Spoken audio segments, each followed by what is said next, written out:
Hi, guys.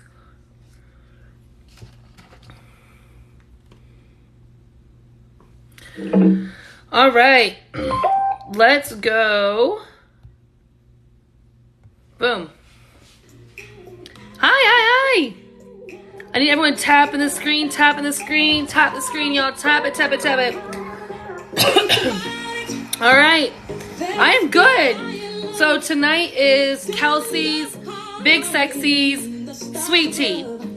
So we are going to be talking about a lot of things with Kelsey. If you happen to miss this sweet tea, you can always go onto my YouTube. The link is in my bio. Let me bring. Oh, Kelsey on time. Hi. Hi. All right, so give me 1 second. So if you missed tonight's sweet tea, it will be in my YouTube. The YouTube is a link in my bio. It looks like a little Instagram picture, like a camera picture. Click on that one, and it'll get you to my YouTube. If you can't find it that way, you can YouTube Sweet Tea with Danny. Give me about a day or two for processing, and then we will get it posted. The comments are going to be open. You guys can talk to each other. You can add. Unfortunately, we're going to be talking with each other, so we're not going to be able to answer any comments or read the questions. But if you have any questions, you can always comment them on YouTube, and me and Kelsey, either one of us, will answer your question if we can. Are you ready? Yeah. You ready for your sweet tea? Yeah. Yeah. Okay. Do we like wait a little bit? Do we like moisten do we get going for a little bit? You know what I We mean? moisten. Well, okay, so I could start with a little bit of openers because it's only 8:03. She does look nervous, so don't be nervous at any point. Okay. Any point you want to take a break, if you need to take a second, just let me know. Take all the time that you need. Okay. Okay, you're gonna do great. All right. For everybody out there, if you need to reach out for resources, you can always call 211 from your phone. That's social services in the United States of America. I think it's also the same for Canada as well. So 211 from your phone, and then we'll get you in contact with resources in your area for a lot of things that we're talking about tonight. You will need because Yeah. remember those because Yeah. it might trigger a lot of things. Yes. And there's also, if you want to get in contact with a crisis counselor, you can text home to 749-749. 749-749. Yep. Okay. Let me make sure of that because I've said so much, but I'm still like, is it?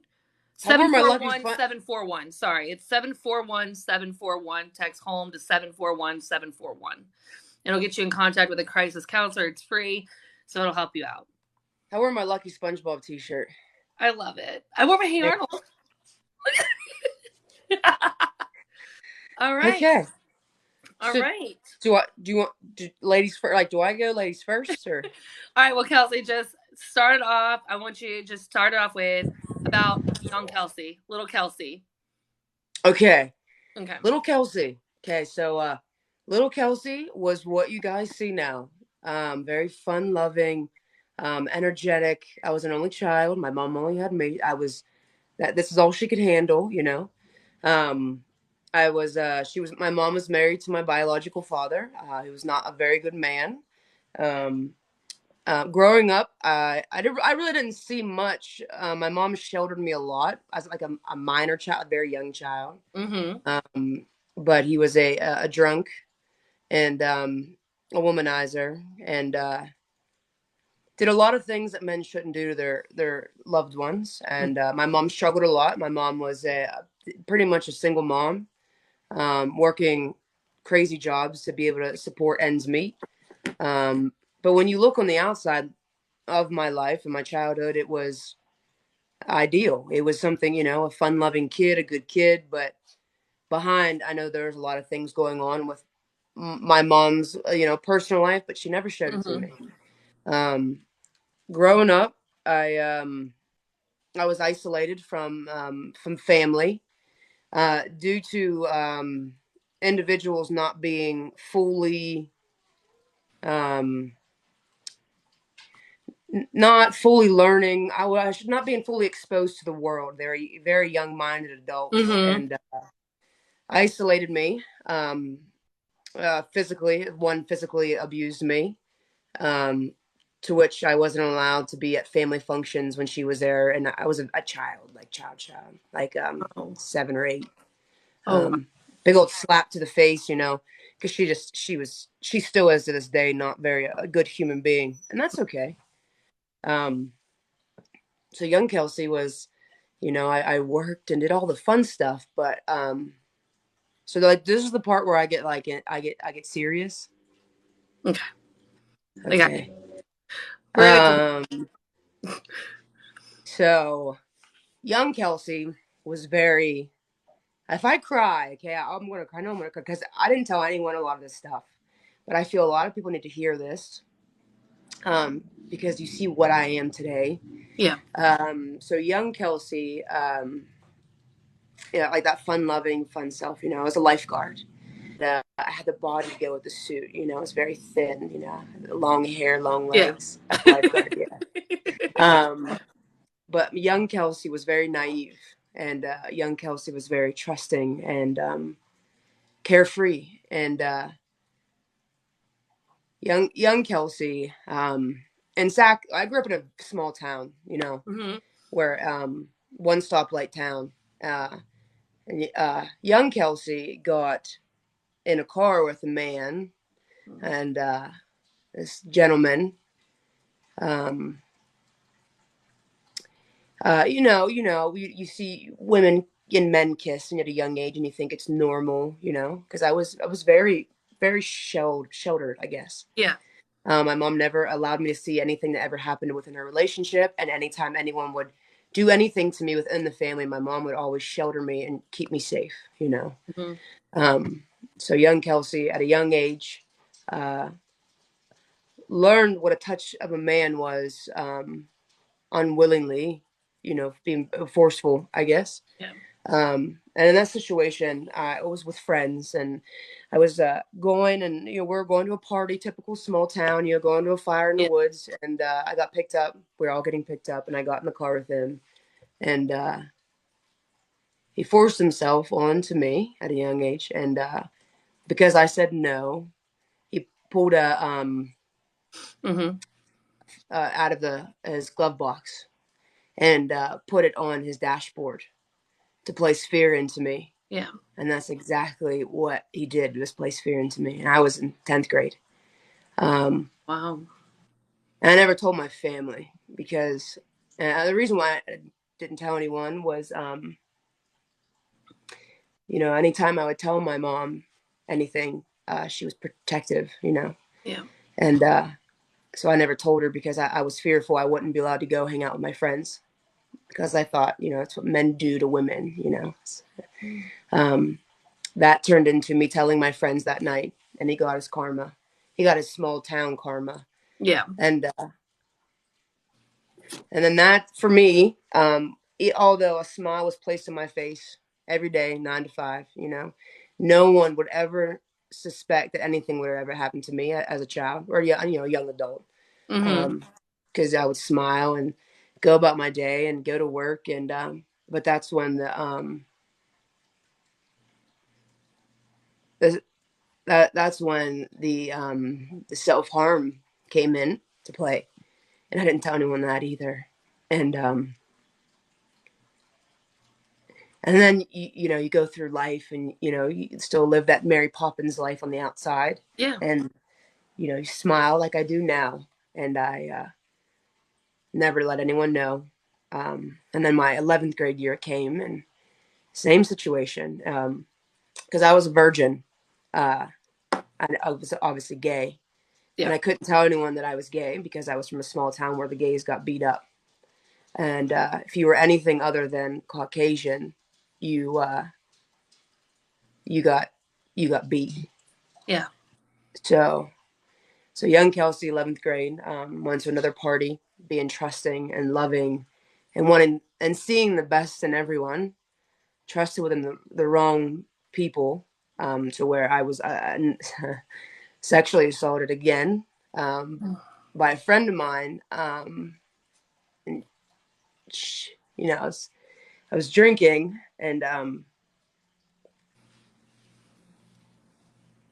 was at a cornfield, and I was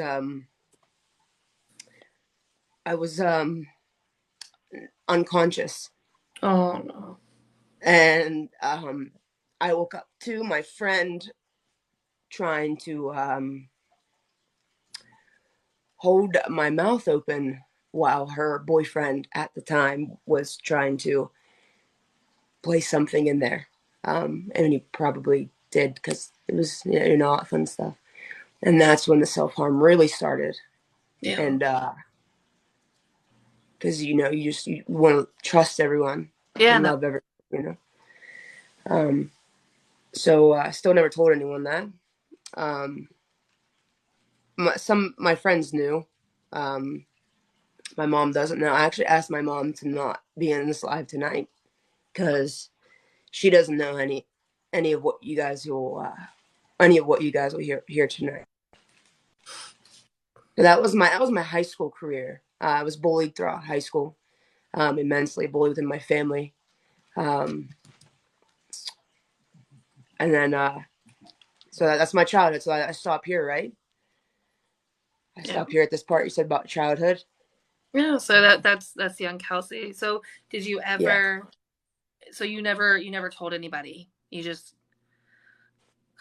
that's a No. lot. Yeah. But it's okay because I you know no one even knew of the self harming. Yeah. You know, it started with small marks on the arm Yeah. where I could blame it on my cat, and then it started with lighters on my body to try to feel something, take something away. And I'm not saying it's okay what happened to me. Absolutely not. I'm saying it's okay because I can't think of anything else to say. Because Yeah. no, absolutely not. It's not okay. Because I saw the comments, not okay. No. And but if I Do you don't think think, it was, that, do you think it was like a control thing? Like young Kelsey didn't feel in control of her body now twice, that now she's doing these things to try to take back that control. yeah. Uh, Did you ever did you ever reach out to a counselor or anything on it? as a child, Mm-hmm. no, no. Yep. You were so unbelievably just a strong woman to have, even as a teenager, to go through that, and It very gets proud. worse, Danny. I know. Yeah. So high school was pretty bad. Yeah. We're in your 20s, and what happened from there after high school? After high school, you know, I struggled because I was mentally not someone that was 18 or 19. Mm-hmm. So I struggled with getting a job. I struggled with, I didn't want my license because I didn't want to leave the safety of my home. Yeah. And, but I couldn't tell anyone why. Um, so I had to leave. And when I left, I went to my real dad's house, and I hadn't seen him for many years because I hadn't had anywhere to go. And when I left, I got to see just what my mom had to endure with him, and that was a drunken, drunken, narcissistic individual. And I only got bare minimum. And I met a girl online on a website back in the day, and I up and left. That was my only escape out, was because I was in my 19s and 20s, but I was mentally the age Yeah. that So And yeah. so I met a girl and I moved to Arizona. And then when I moved to Arizona, I moved back. It didn't work out. And young 20s, I met another lady who was damaged, and I didn't know it because I don't see people for addiction. I don't see anything. I just see a person, a loving, caring person. And I met a person that introduced me to heroin, and I never tried it, and I tried it once, and one time turned into twice, and twice turned into three times. It was my early 20s. Yeah.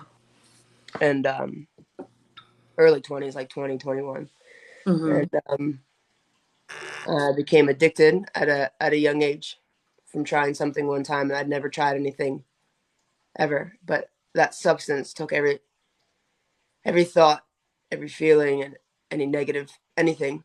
Yeah. And I I just took everything away. That was my early 20s. Yeah. Took the good and the bad away. Yep. And I lost myself in between. Did your mom ever, because I know you said that you left and went to your dad's, did your mom like start picking up on something's changed about Kelsey and she doesn't know what it is, or did you just, I mean, you put on a good show? You learn at a young age to you know, to hide it, Yeah. to hide everything. So the amount that I would do would just be enough to make me, or the amount that I would do around my mom or anyone would Mm-hmm. just be enough to numb my pain, but not enough to make look like something. My mom was, at that time, was a registered nurse, and my dad was at that time a state trooper. My stepdad, but he's my dad. But um, and no one knew. Yeah.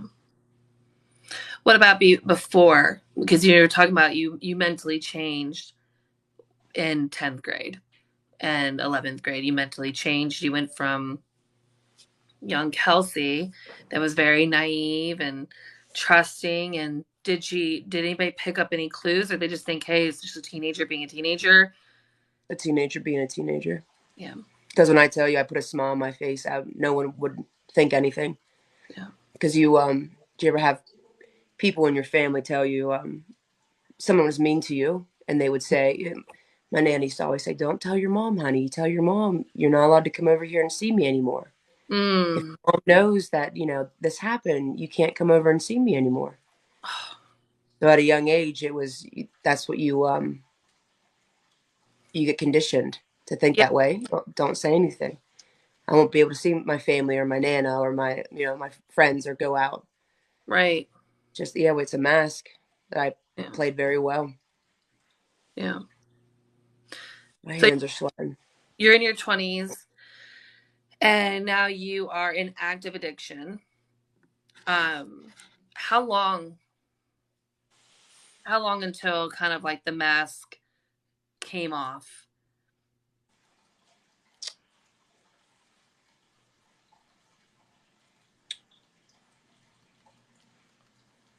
When I would I think my parents knew because it got to the point where I couldn't. I was becoming very, very addicted without knowing what addiction was because I was never exposed to it Yeah. ever. I didn't have my mom never exposed me to drinking, drug, nothing, and it got bad when I started stealing from my family to support my addiction, and I think that's when my mom started to pick up. But I would always deny it wasn't Mm-hmm. me. I didn't do it. Um, that's when she started to pick up on um, that her only kid was a junkie. Okay. So yeah, I'm breathing. You're doing amazing. Thanks. Thanks. Do, go ahead. You're doing amazing. It's really hard. It's Yeah, it's hard. yeah. Yeah, and no one's. What I'm gonna give you is I tried to tell my mom once what I saw and what I went through, and I gave her two sentences. She said she couldn't do it. She couldn't listen to it. So I'm telling you, you might want to give that trigger warning again because the 5 years of active addiction we will discuss is going to be very, very hard Okay. for some people. Okay. So you can give that warning, that thing, and I'm Yeah. gonna drink my water for a second. Okay. Okay, All right. just go ahead. All right, guys. Anybody? I'm gonna get a tissue. Hold on. Okay, baby. Guys, trigger warning. We're now getting into active active addiction, and anybody that has experienced even just a little bit knows the how dark life can get for people that are in addiction. Okay. Okay. Okay. Okay. So you were 5 years in active addiction. Yes. Okay. So, from my own experience, I think not experience, but it starts out as it's just an every now and then thing, and I have money to cover it, and it's just, oh, I'm just doing it this weekend, I'm just doing that. But then it gets to where it starts to take over your life, and that's when things kind of go left, when you're no longer Kelsey. You're now, I always refer to it as, it's like a demon living inside of you, you know? It's a bad demon. Yeah. You don't care about anyone or anything. Who you hurt, who you take from. It consumes your every essence of who you are. So you started addiction within this relationship, right? Yeah. Yeah. Did you guys stay together during this? Like, no. No, I was left with an addiction in a small town, Oh, and oh. that's I laugh because that's how I cope. Um, uh, Left with an addiction, and I started being a bouncer at a strip club, Hmm. and because I needed money, and that's when the worst doors of my life opened up because I got exposed to the wrong people, and that was giving me these substances, Hmm. and then this is where the trigger warnings will come in for anyone. Um, so I lived a life, of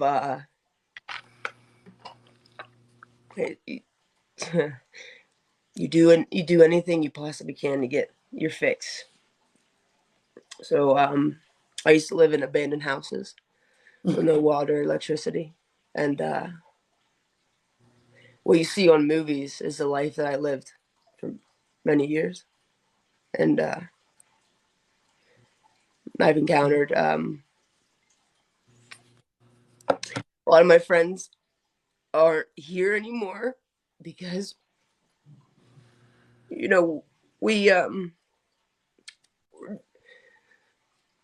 we're doing the same things Hmm. and at the same time, and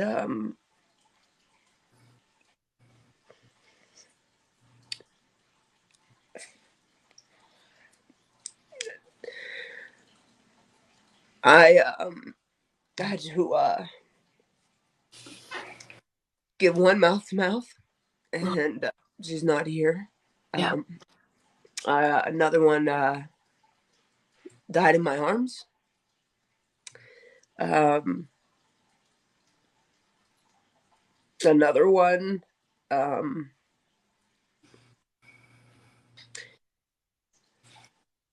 I went in to check on her, and she wasn't here. And that shit stays with you. Yeah. Stays because you're doing the same thing, but I couldn't stop. I couldn't stop. And I would still do it. And I would leave and call 911. Once 911 came, I would leave because I was an addict. I was a junkie. Yeah. What you do. Um, and then I was hanging around people in that time that were the ones supplying these things, Hmm. and I kept them close because they offered us a cheaper substance, cheaper price. Yeah. And these men are in jail. These men are in jail. And went to a club, went to a bathroom. My friend, uh, we were partying, you know, I was a bouncer, Mm-hmm. private security, and we did the same substance at the same time. And she's no longer with us, you know. That turned into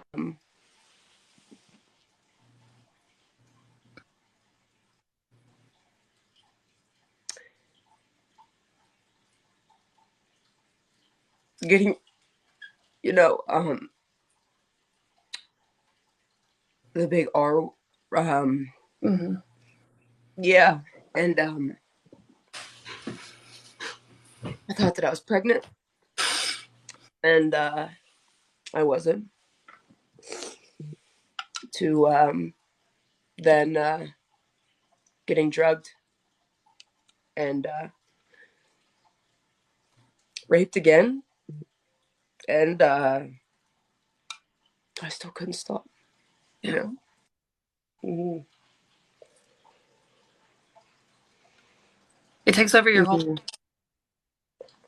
Everything. Yeah, you know what the end is, you know, what the possibility could be, and it takes over your life. And you know, I talk about with my sister, it's like it's like she's not here.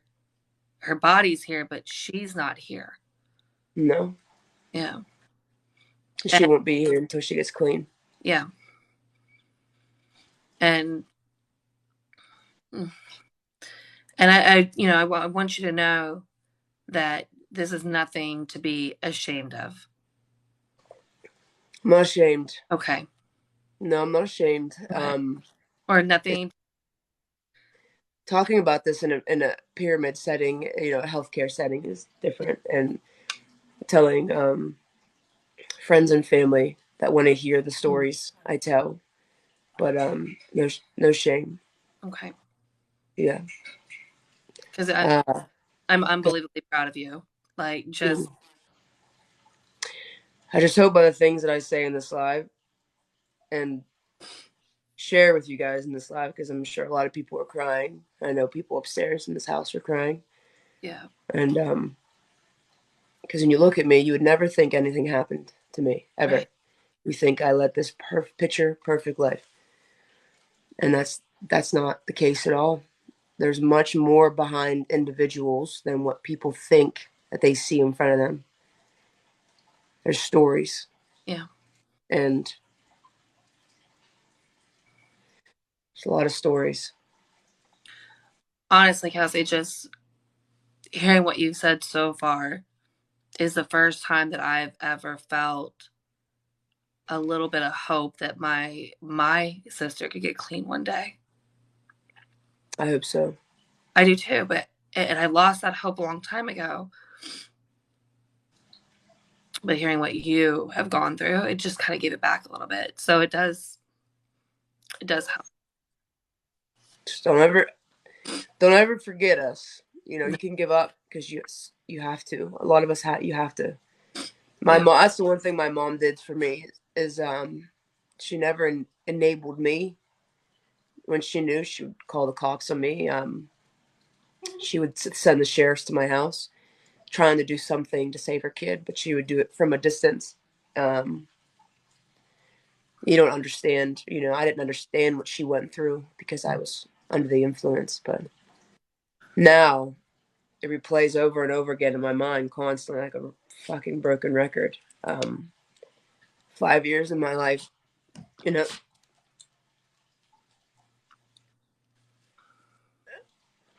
that I can't get back with her. So that's why it's this whole thing's very hard for me. I wasted 5 years of time I can't get back. Yeah. Yeah. Mm-hmm. It's 5 years, but you overcame, Yeah. you got clean, and Yeah. now you have the rest of your life to make it up. you know? I don't know.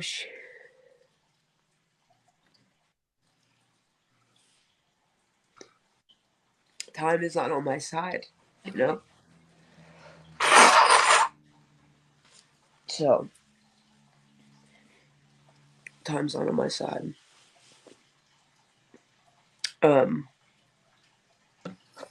Whatsoever. Um, During my active addiction, I I couldn't handle being here. Um, I was ashamed. I was disgusted with myself, and I couldn't. I couldn't escape. I couldn't escape the things I saw Mm-hmm. because it would play over and over. And I'm talking every day. Restaurants, or not restaurants, places that I would go to, certain cars, even still to this day, it haunts me. Yeah. And I overdosed 6 times, um, intentional 6 times, because it was easier for me to leave than be here because Mm. I couldn't stop, you know. And the last time I was done. I was tapped out with life. I was tapped out. I could, I couldn't handle anything anymore. Mm-hmm. When you're on drugs, you can't get a job. You can't hold a job. You can't nothing. Yeah. And then I wrote a note. I smile because that's how I cope. If I don't laugh, I'll have a nervous breakdown. Oh, you're Um, speaking to the queen of dark humor, so. yeah. Okay. Um, Final time was I wrote a note, and within writing that note. Now, mind you, guys, I did have I did get arrested in this time. Um, I got arrested for selling, manufacturing, and delivery, and I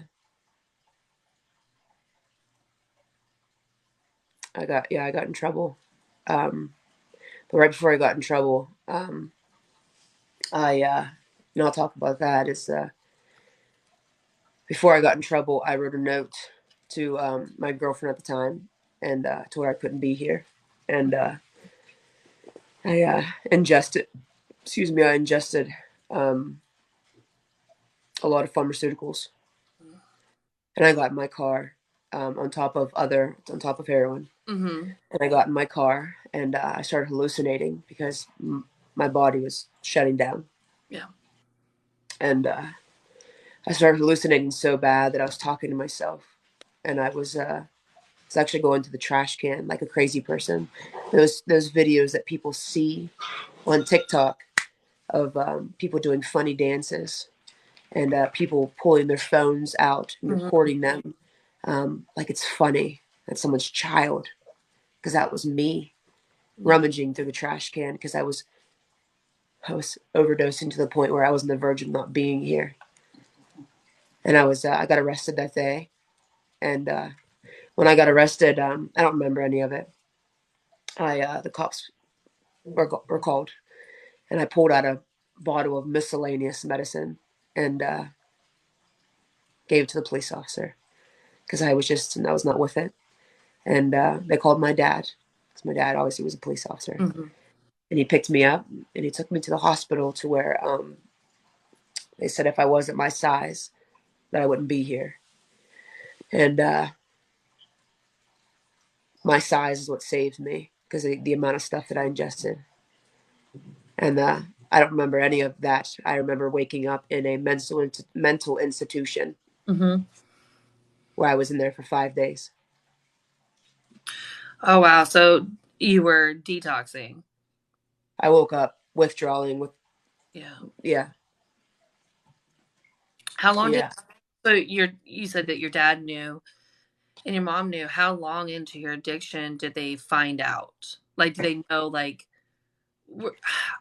I don't know if it's everybody because like I don't know for sure, but like at some point I've seen like people in my life that have been addicts. They stop hiding it. Like, yep, this is what I do. And they just stop hiding it. And was I it was always hiding it. you're always hiding I it? was always trying to hide it. Yeah. Yeah. And I stopped hiding it when I think my dad, um, he got wind because of me being associated with certain people in my area. And everyone here knows it was heroin. And Mm-hmm. everyone here knows who I was and who my dad was. So they would call him. And so I saw your kid with this drug dealer, and I saw your kid doing this. But the dark stuff that happened to me and the things that I was exposed to and saw was in Baltimore, a big drug Yeah. known city, not here in my town. Yeah. So you moved. So during your addiction, like you moved away from your hometown to another city. No, I was homeless. Yeah, living in an abandoned No, I house. was in abandoned houses with no water, electricity, park benches, my cars, couch surfing, anything or place that I could find to stay the night. Stayed. Was there ever a time that your mom or your dad like tried to do an intervention on you? I wouldn't say intervention, but she tried, and I deleted her from my life Mm. because I was ashamed and embarrassed. Yeah, and you'll hear her story. I can watch that, but you'll hear her story on how it was to be a mom, to watch your only child um, fighting something that she couldn't fight, that was consuming her. Yeah. Yeah. Someone I know someone asked earlier what they wonder what was the rock bottom moment, or did you have a rock bottom moment? The rock bottom moment for me was I wasn't allowed at my mom's house. My parents, um, Tug, my rock bottom. I remember I called my mom Mm-hmm. and I asked her for pizza because I didn't eat for days, and she said no. And I know that was hard for her, and I know she cried. I know for a fact she cried. Um, and then she made my entire family cut me off. She didn't want anyone to enable me Yeah. or invite me over in fear if I were to, take something or, use people because that's what addicts do. They manipulate and they use people and to their own financial gain. Yeah. And they will tell you anything you want to hear to make themselves look good and to get something from you, no matter what it is. Um, so my rock bottom was I was isolated. Valentine's Day. Valentine's Day is when I woke up. I said that I was done. All my friends were dead or dying. I had seen, I don't know, under a dozen dead bodies, you know, Yeah. um, if not more. My friend wise, it was about six, Yeah. to where I was there and witnessed them, held them. On my rock bottom, Tug, I woke up Valentine's Day and I said that was it. To where I stayed on my couch for 7 days. Um, and withdrew from something that could have killed me because you can't do it like that. But Yeah. I wasn't educated and I didn't know. Um, so I withdrew on my couch and it almost killed me. I was severely sick and it felt like bugs on my skin and then I had to move away from where this actually the town I'm in right now. I had to move away from. I wouldn't wish detoxing cold turkey on my worst enemy. It's Yeah. worse than any flu, any COVID, anything that you feel. It is. It's like I can't even like literal bugs in my Mhm. body. And then you have these hot and cold sweats. You can't sleep. You have pain throughout your entire body. Um, these weird, you hallucinate. It's the craziest thing ever. Yeah. So you tried it cold turkey by yourself, Yeah, cold turkey. I did and it. you oh you did you detox cold turkey? Cold turkey. Yeah. Oh shit. Yep. Now No rehab facilities.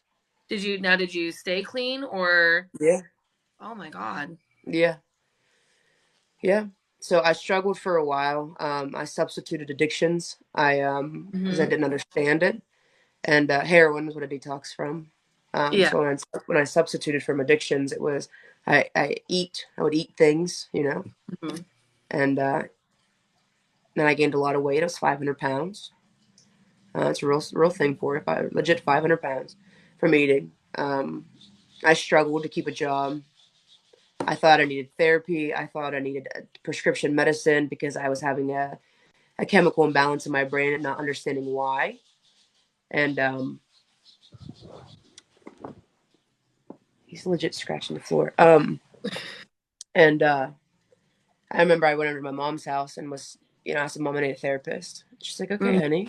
I said, because my brain, you shut your brain off for 5 years. Every thought, every feeling, every memory, anything that's ever Yeah. happened to you, traumatizing was, is done. Hmm. And the moment you get clean, it's like a force of every fucking emotion you've ever felt in your entire life just hits you. Every memory, every someone deep breathing over you. You know what I mean? Like everything that you tried to shut out, it's Yeah. just right in your face. Yeah. The floodgates just open up. Yeah, And how you coped with it before was by turning it off completely, turning your whole life off completely. And now yeah. it's like, why? How do I process this? So you got into therapy. No. No, I went to one therapy session, and Hmm. you know how you just get vibes from people. I didn't like it. I didn't feel I'm not telling you guys not to do therapy. I'm telling you my how I felt. Um, I didn't feel comfortable telling a man my story. Hmm. Not a yeah, a man. Because at that time I hated men because I didn't heal, and I didn't know what kind of man he was. Um, if he abused his wife or what he would do, whatever the case is, and Yeah. so I never went. And you just stopped looking for a therapist after that? Yeah, stopped looking for a therapist, and I got a job. I was working at a restaurant. So proud of myself, and found a job. And I was still looking for houses. Trying to find something. I lived in a trailer, and somewhere for a while. It was a cool little place. Less to clean. I liked it. And my mom actually, after seeing me work hard, didn't matter the job, didn't matter the occupation, she just saw her daughter working hard, and I worked so much. And I remember my mom helped me buy work clothes at 30s. I was like late 20s and 30s. My mom was still buying me work shoes because I didn't have it. Yeah. And yeah, yeah, Your mom saw you living. yeah, trying. Yeah. So what's do you know what your clean date is? See, I struggle with that because I believe it's 2012, but Mhm. within my first 2 years of sobriety, I actually it's hard because I was drinking, Yeah. and I was prescribed um, pharmaceuticals for my anxiety. Yeah. And I abused those. I didn't take Yeah. anything else, but like I abused those because I couldn't. I was trying to find a balance. Mm-hmm. So 2012 is when I stopped, but I believe actual clean time is 2013. But in 2014, I ended up, I didn't have money. I didn't want to ask my mom because I wasn't working at that time. And I ended up stealing deodorant from Sears.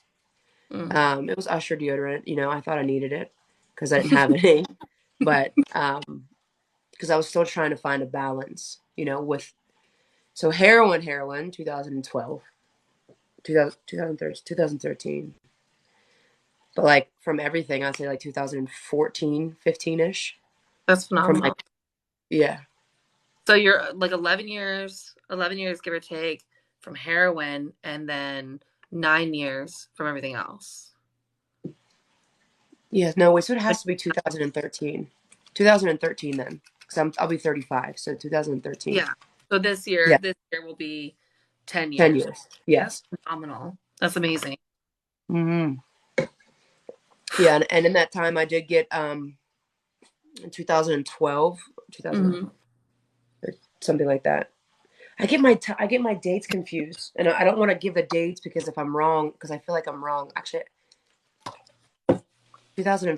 2015 is when I let me look up my stuff and let me All give you a right. because my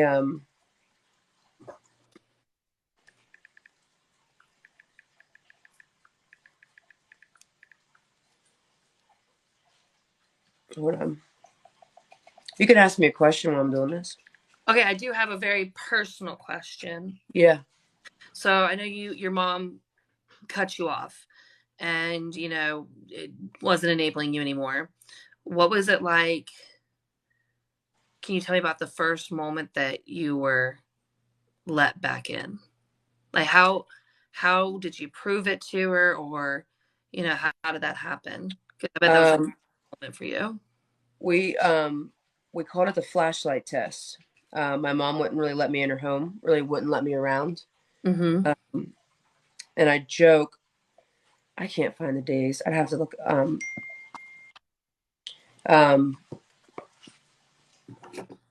every time I'd get into her car, she would like take me to dinner. Or she would take me somewhere, and Yeah. she would take a flashlight out, and she would check my dilation of my pupils.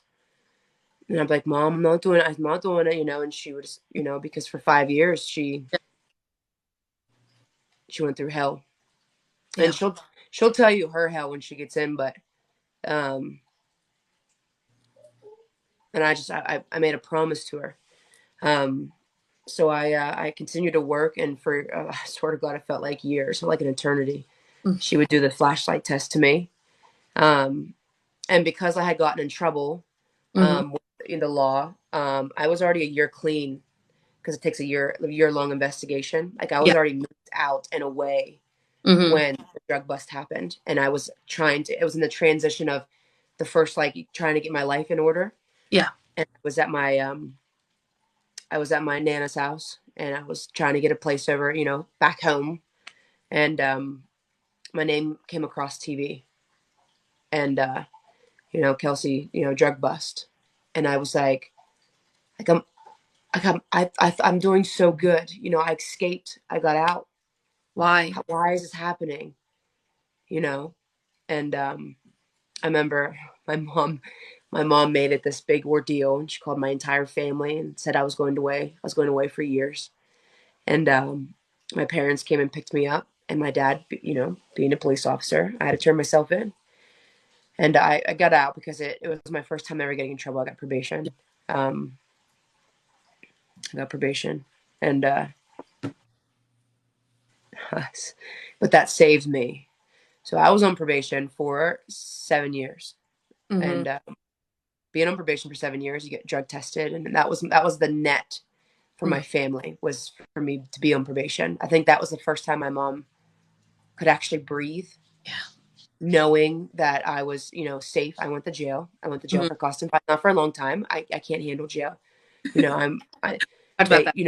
Yeah. yeah, they would have made me they would have made me their BITCHs in there. I had one girl throw candy under the thing, and I was so excited I got candy, and then I looked up and she was like giving me the look, and I didn't know what that was because I don't understand um, gray lines. I have to see black. I have to have black and white. Like I have to have Yeah. someone tell me I want to have sex with you to get it. Yeah. So when she gave me the candy, I was like, yeah. And they were like, no. And Oh. I was like, no. And then I cried and cried and cried. And I was like, get me out. No, but seriously, 7 years I was on probation. And last year, I worked very hard in 7 years, and got my record expunged. Did everything the programs, everything I had to do within to be a positive member of society, and got my record expunged. Awesome. Yeah, So probation was that safety net for you, and that safety for my net mom. for your mom. Yeah. Yeah, I feel like it was. I promise you, the first time she could breathe. Yeah. You told me one, I think we were in New Jersey and we talked about it a little bit. Was it New Jersey? I can't remember, but you were talking about how after all of that, because you were stealing, that you went back and like repaid. Say it again. Was that you that told me that you went back and repaid like for everything that you stole? Yeah, I had to. Yeah. Yeah, I had everything paid off. It wasn't a lot, but I had to. I got charged with it, so I had to pay everything back. Mm-hmm. And then everyone that I did wrong throughout my life, a lot of it I could never take back. But what I did was I didn't know what the 12-step program was because I never Uh-huh. went to an AA meeting. I never went to like a meeting at all. I didn't know what that meant. So in my mind, without understanding what NA was, Mm-hmm. anyone that I ever did wrong, I called. Um, anyone that I ever stole, from. I remember I stole my mom's engagement ring, and I lied, because that's what you do. Yeah. So I told my mom everything I ever did, and anyone that ever hurt along the way, even relationships.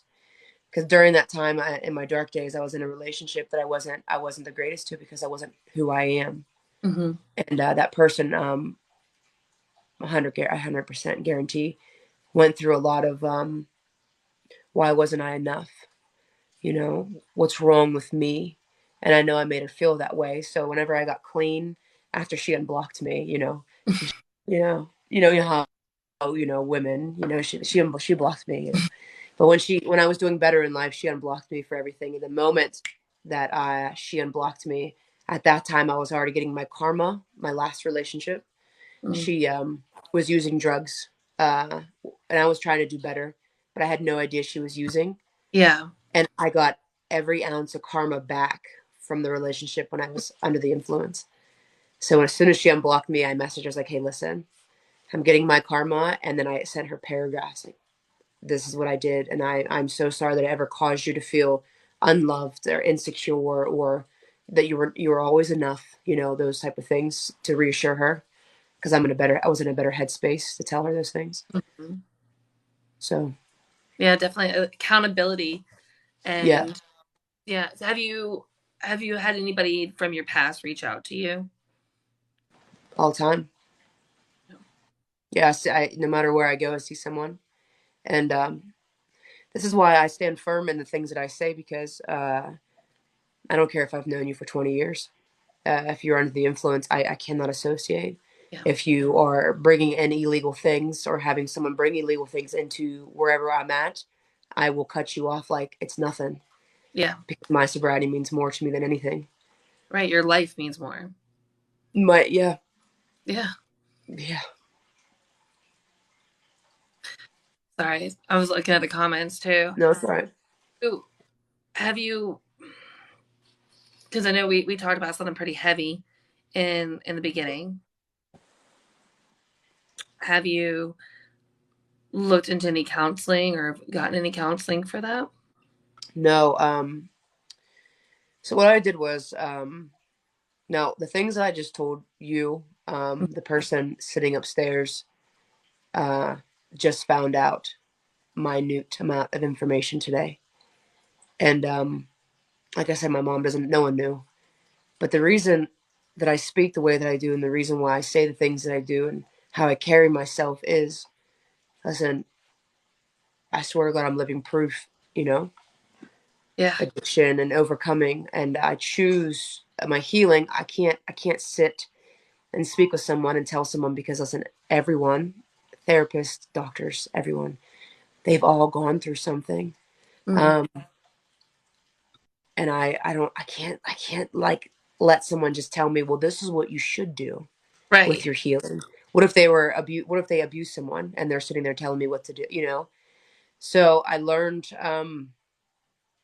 to heal myself, and that's when I got back into crystals.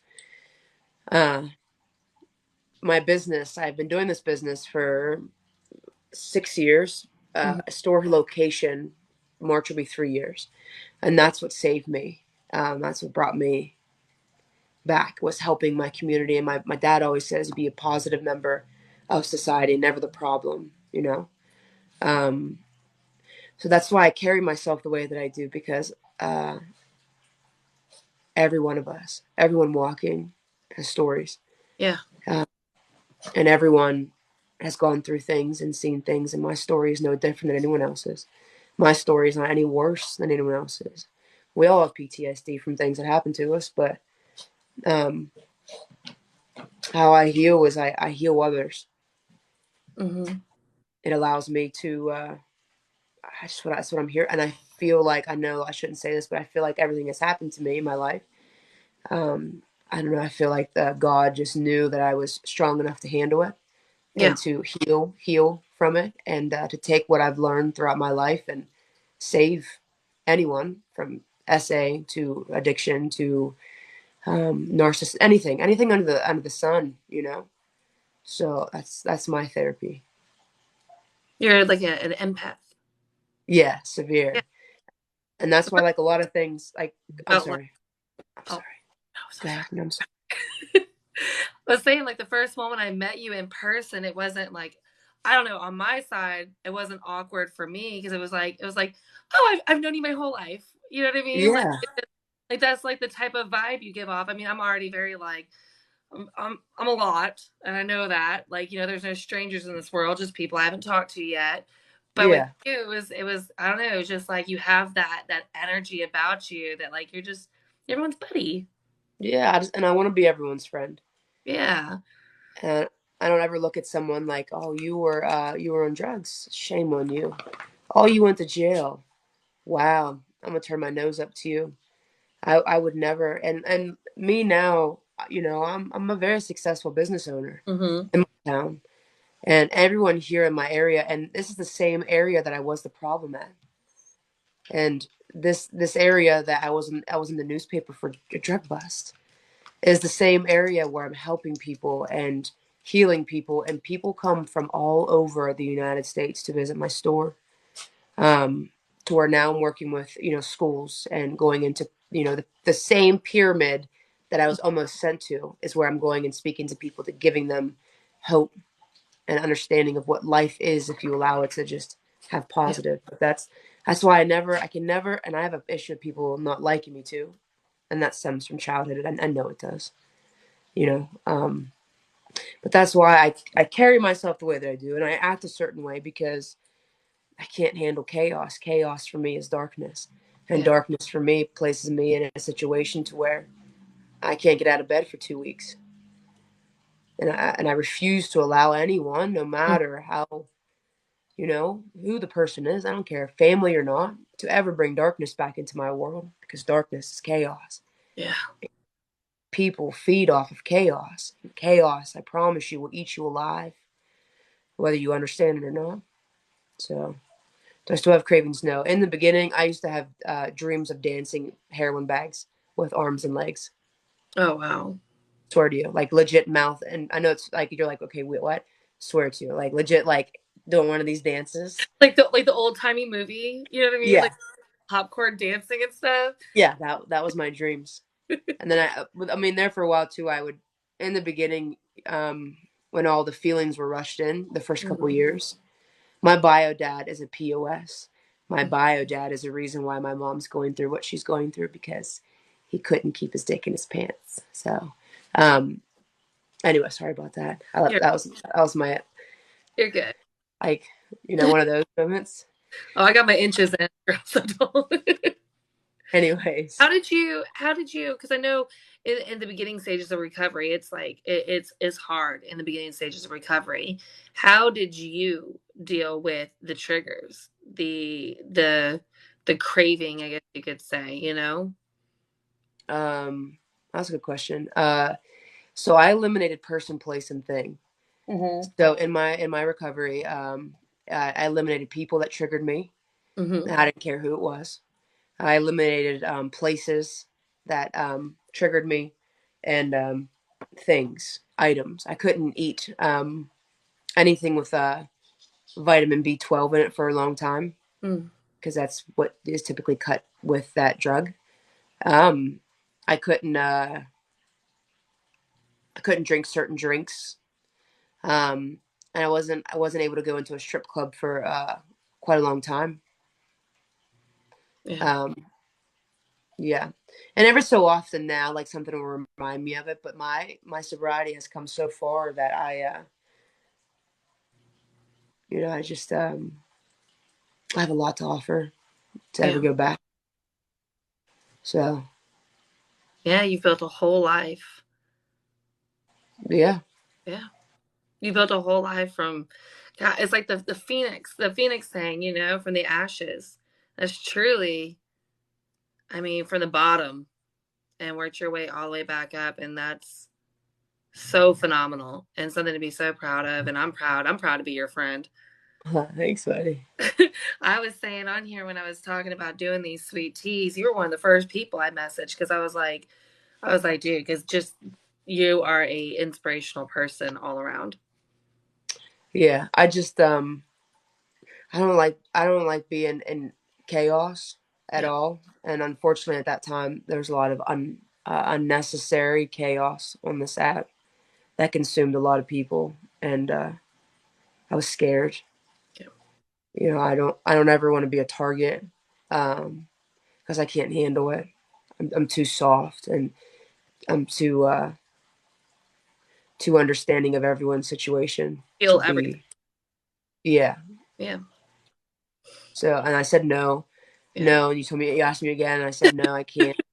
And then when everything was all, you know, smooth waters, I knew I could do it without getting any backlash Yeah. When I because finally, people need this. yeah. So me and Kelsey have been friends since I pretty much came on here. And I love Kelsey would be my person. I would call me like Kelsey, and I would like try to get her point of view from it, because so many people love seeing me get out of character and be the spicy, you know what I mean? And Kelsey would just like bring it into perspective for me, and I'd be like, you know what? Yep, you are so right. And it took me a while, and I would listen to her, and I would stumble, and I'd come back, and but eventually it got to where I needed to be. You're such a voice of dude. That's amazing. Yeah, because Yeah. I want everyone to do good. Yeah. Not a single person is better than the rest. We all literally have gone through things. We all put our pants on the same way. We all wipe our ass the same way. I hope Depending on if you can reach your ass or not. I can't reach mine. I gotta wipe a different way. It's okay, but I'm saying, it's just I want everyone to do well. You yeah. know, I want everyone to learn lessons in life to be better versions of themselves because being a better version of yourself, everyone in your surrounding area of surrounding world is going to benefit from that. Your son will benefit from having, a changed woman and your girlfriend, whatever the case is. Everyone will benefit. Yeah. I just want everyone to just spread their wings and just freaking be the Yeah. best they can. I know that sounds cliche, but No, that's really how I am in real life. it's not people are finally getting the best version of me and not the worst version of me. And it took me a while to get there and realize that. And I've always had you in my corner. Even Yeah, if even if it was from a distance, I always had you in my corner and I know that. And yeah, friendship. I do have, if you're okay about talking about, I know you said you were in a very toxic relationship. yeah, It was during your sobriety, you were in this toxic relationship and they were using. yeah, How that had to be absolutely difficult for you. yeah. Yeah, but so I didn't know. I didn't Mhm. know at all, and I was mentally tapped out. Like when I left. Wait, is that 2019, 2018? Wait, so 2019. Is whenever I was done. We disconnected. Like she Yeah. moved out, everything. So 2 years from that was I stayed because of a child. And I remember I went out to my mom and I said, Mom, I can't do it. But I didn't tell her why. I didn't lead on to any reason why. And I said, I can't do this. Honey, that child needs you. I said, I can't do this. Yeah. I was the only stability that kid had at the time. And, I didn't know that she was using. I didn't know that she was stealing from, the job that she was working at. I didn't know, and nothing. No one said anything to me because I think everyone knows how sensitive I am. And, and, it wasn't until I went to go, because I struggle with cigarettes. Like, that is one thing now, like active addiction. Not Mm-hmm. one thing now in active recovery. It was like recovery that I struggle, and I go back and forth because, like, I stopped smoking for 6 months, but when I got a bad phone call from my mom last Easter, I Mm-hmm. picked up that pack of cigarettes because that's a coping mechanism for that. That's something that I'm learning now is where to place my stress. Yeah. But it's the only thing that I know I can physically do because I have that addict mindset, Mm-hmm. Um, so I remember I went over to get like a pack of cigarettes, and I found meth in her thing. I've never seen it. I never knew what it looked like. Nothing. And I had to Google it. And when I Googled it, she denied it, denied. I did that, and Yeah. I knew right away, and I just went, all right. So then that's when my addict mindset took in to where I went through my entire house as an addict. I Yeah. went back to an addict. I'm talking in rafters, in cupboards, in food containers. Because when you're an addict, you will hide your substance no matter where it's at. Mm-hmm. You will take a mayonnaise container and paint the inside white and put that mayonnaise container the entire way back of the fridge, and no one will know what's back there. So I went and then I found, I swear to God, it looked like 50 aluminum foil balls, burnt bottom balls. And I knew. So Yeah. I physically went up and I picked them up, went like this. I said, just get out of my house, dude. Just Mm. please, just get. There was no, there was no ifs, ands, or buts. I had to physically remove her. Yeah. Um, but what people don't understand is there's so much on why, the relationship that I'm in now, I cherish that more than anyone knows. This relationship is the first time in my life to where I'm happy. I've never been happy my entire life. This relationship is my relationship now is very it's very sacred to me because I've never felt loved and Yeah. like I was enough and had never felt um, worthy, and that stems from my childhood. And first time that someone accepted me for me, flaws and all, and I never had that. So she was had her own healing to go through, and I chose to not put her on this platform because it's the only thing I had left.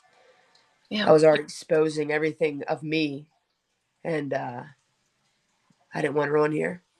Yeah. Yeah, You're protecting. protecting the only thing that I had Yeah. that felt safe.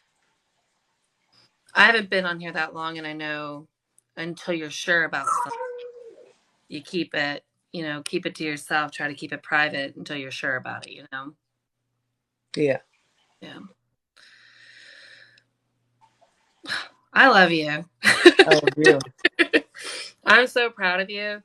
Is there any advice that you can give to somebody who has a loved one or is going through recovery? I mean, just any advice that you think that you could give somebody. Go get help. Don't wait. If you're sitting here watching this live right now or watching this on repeat somewhere on YouTube and you think about going to a rehab and you just aren't sure, and go. Stop thinking about it. Stop second guessing it. Stop saying I will go tomorrow. Stop saying I will go on Monday. Let me get this weekend out of the way. Go now. Mm-hmm. You do not go now, you will never go, and you will end up like me for 5 years of hell. Yeah. And if you're a mother or loved one watching your loved ones, get them help. If you can't get them help and they refuse to get the help, The best thing that my mom could have did for me was to let me go. Not do anything for me, let me go. Um, and if I wouldn't have been here due to my choices, she would have lived with that for the rest of her life. But thankfully, I came out, and that was one of the greatest things that she could have ever did to save me, was to let me go, no matter the consequences of being here or not. And my dad, that allowed me to see rock bottom. Yeah. There is help. There is people on this platform that will help you. My friend Brandy, her TikTok is the pickled wife. She works in recovery. She places people in recovery homes, houses. She'll give you the right connections that you need to find, or give you the right connections that you need to find to help you get treatment. There is help. And don't feel ashamed, or don't feel you're a burden like I did, or you're too cool for help. Yeah. Don't try to take it all on your own. Yeah. Because it will eat you alive. Anthony, here, and I was just reading something. Well, Kelsey, you ready for your mama to come in? Yeah. All right. Yeah. Can I want to see her? Can I see her before I leave? Well, I was gonna ask you if you wanted to stay in. I think it'd Oh be yeah. to have No, you. I'm gonna stay in for a second, but I'm gonna leave because I don't. We'll ask her. We'll ask her. Okay. Oh, mama's here. All right. Let me send. None of you in here right now, please do not tell my mom anything you heard on my live. Don't reminisce anything. Don't say anything to her about what I said to you or anything like that. Please, because she won't be able to handle it. Okay. It's not. Where's mama at? Mom, can you send a request? I know she was in here. I saw she said I'm in here now. There's so many comments.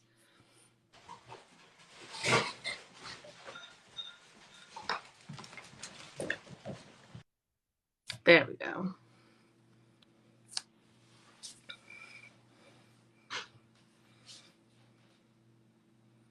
Hi, mama.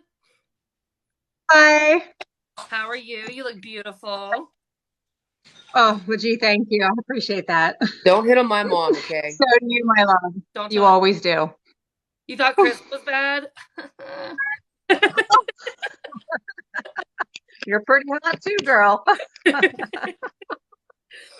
you want me to leave? Yeah, thank you. Thank you for allowing me to join. Absolutely. Thank you for coming. I think Absolutely. he's barking. Sorry. That's okay. I think a lot of people, when we were talking about, having Kelsey on, there's so many mothers, sisters, brothers, friends, and they wanted. They're like, can we get Mama Kelsey on? Can we get Mama Big Sex? Oh, So I think a lot of people, yeah, we can turn the comments off. Let me. No, she won't. She won't be able to read them all. They go too fast. Okay. I know, Yeah. I do. All right. Thanks. Do you want me to leave, Mom? No, not at all. Okay. That's up to you. But I mean, Okay. No, it's fine. no, I just couldn't be here for you because I No, I couldn't know. handle that. So, Mama, Kelsey told us about her time in addiction. When the first time that you saw that Kelsey was changing? Yeah. Hmm. Yeah, she had I'll take it back to, well, I'm sure she probably explained like where we lived. We lived in a small town, and she was, a tad sheltered. I always spoke about drugs, but I did shelter her because we lived in a small town, and she was my only one. So I was very protective. She was dating a young lady for a few years, first girlfriend, and she had a breakup, and she was devastated by that, of course. And then she met her second girlfriend. And I'll never forget that day that we were actually at Target, no, TJ Maxx. And I was literally checking out. And she's standing beside me. And she said, Mom, I met someone at work. She worked at Macy's. And I said, oh, that's great. Can't wait to meet her, you know? Yeah. And she was like, I said, so tell me about her. She's like, well, you know, she wasn't really attracted to her, but she had a little girl. And of course, Kelsey was attracted to the little girl because she loves children and she's always wanted to be a mom. So I was checking out and she said, there's just one thing and I don't want you to judge her. I said, honey, I would never judge anybody. I mean, you know, it's whatever. And she said, she's a recovering heroin addict. And my heart literally hit the ground. And I just said, oh my God. And I've never even seen it. I've never was exposed to it. So I just knew it was terrible. Yeah. And I immediately looked right in her eyes and said, you can't date her. You can't date her. I said, because what if she falls off? What if she introduces you to it? And I knew that she was a very sensitive person and she may try it, you know, and I talked to her and I remember her saying, Mom, I'm not dumb enough to do drugs. I would never do drugs. And then Kelsey, like smoking, she would look at smoking and be like, ew, you know, so she was like a little like, I would never do that. That's gross, you know? So I never even thought that she would even try it. And then when I saw her changing, I still couldn't believe that it was drugs. And my niece actually brought it to my attention. My niece said, I think Kelsey's on drugs. And I said, Kelsey would never do drugs. She just wouldn't do it. Yeah. And my husband and I just kind of watched and watched and watched. And then we slowly kind of figured it out. Yeah. Kelsey really never, you know, admitted it or even said it to me, honestly. I don't recall her ever saying that. I don't know if you recall that, Kelsey, but. Hey, Mom, I did drugs. Huh? I said, hey, Mom, I did drugs. No, I mean, like she never said it. So I had to like figure everything out myself. So it took me time. It took me like several months just to figure out that she was even on drugs. And then the real hell for a mother started. Yeah. Yeah, I was very good at hiding it. Yeah. She didn't come over often. And when she did, she wouldn't stay very, very long. Yeah. So, yeah. So you talked about like, you know, that then the hell really started. So I know in the beginning, did you automatically just go to, okay, I have to completely cut her out, or were there no. tried before? The first thing it was, we need to get you help. Mm-hmm. We need to go see a psychologist. We need to admit you. I want you to talk to this person. I was constant. We need to help. We need to help. Let's do this. Please do this. And she just wouldn't budge for me. Yeah. I remember dropping her off at a meeting once where we live, and picked her up because I was forcing her to do things. Yeah. And then it took me probably a good year and a half to figure out I can't force her. Yeah. She's got to want to do it on her own. And then I reached out to a lot of my friends that went through it, just to try and get some advice. And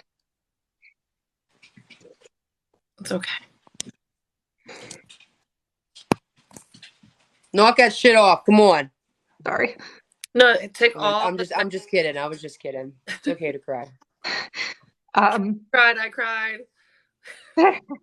So, yeah. So when I finally figured it out, and it helped that my husband, you know, was a police officer. Mm-hmm. So he saw a lot and he could tell me things to do that could help me.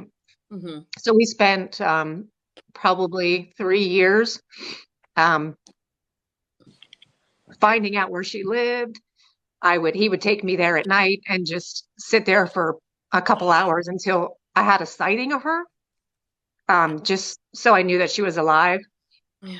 Because I would go around to her friends and her friends would protect her and not help me help her. Yeah.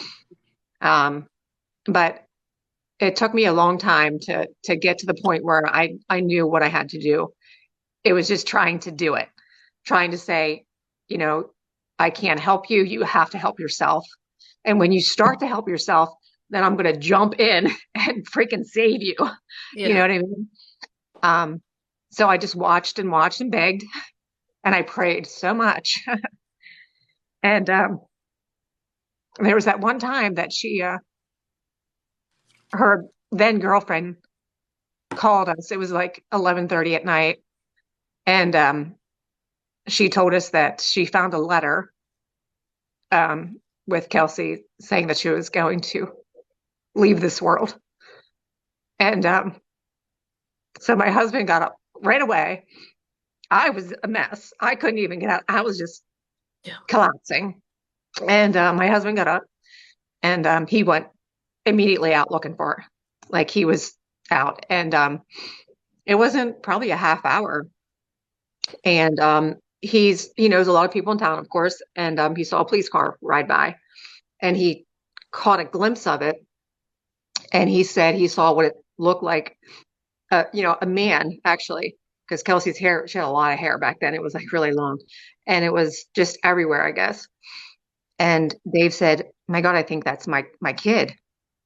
So he went up, he saw it was Logan Township officer, and he went to Logan Township where he had found her. And she was released to him. And he took her right to the ER. And that's where I met him at the ER with her then girlfriend.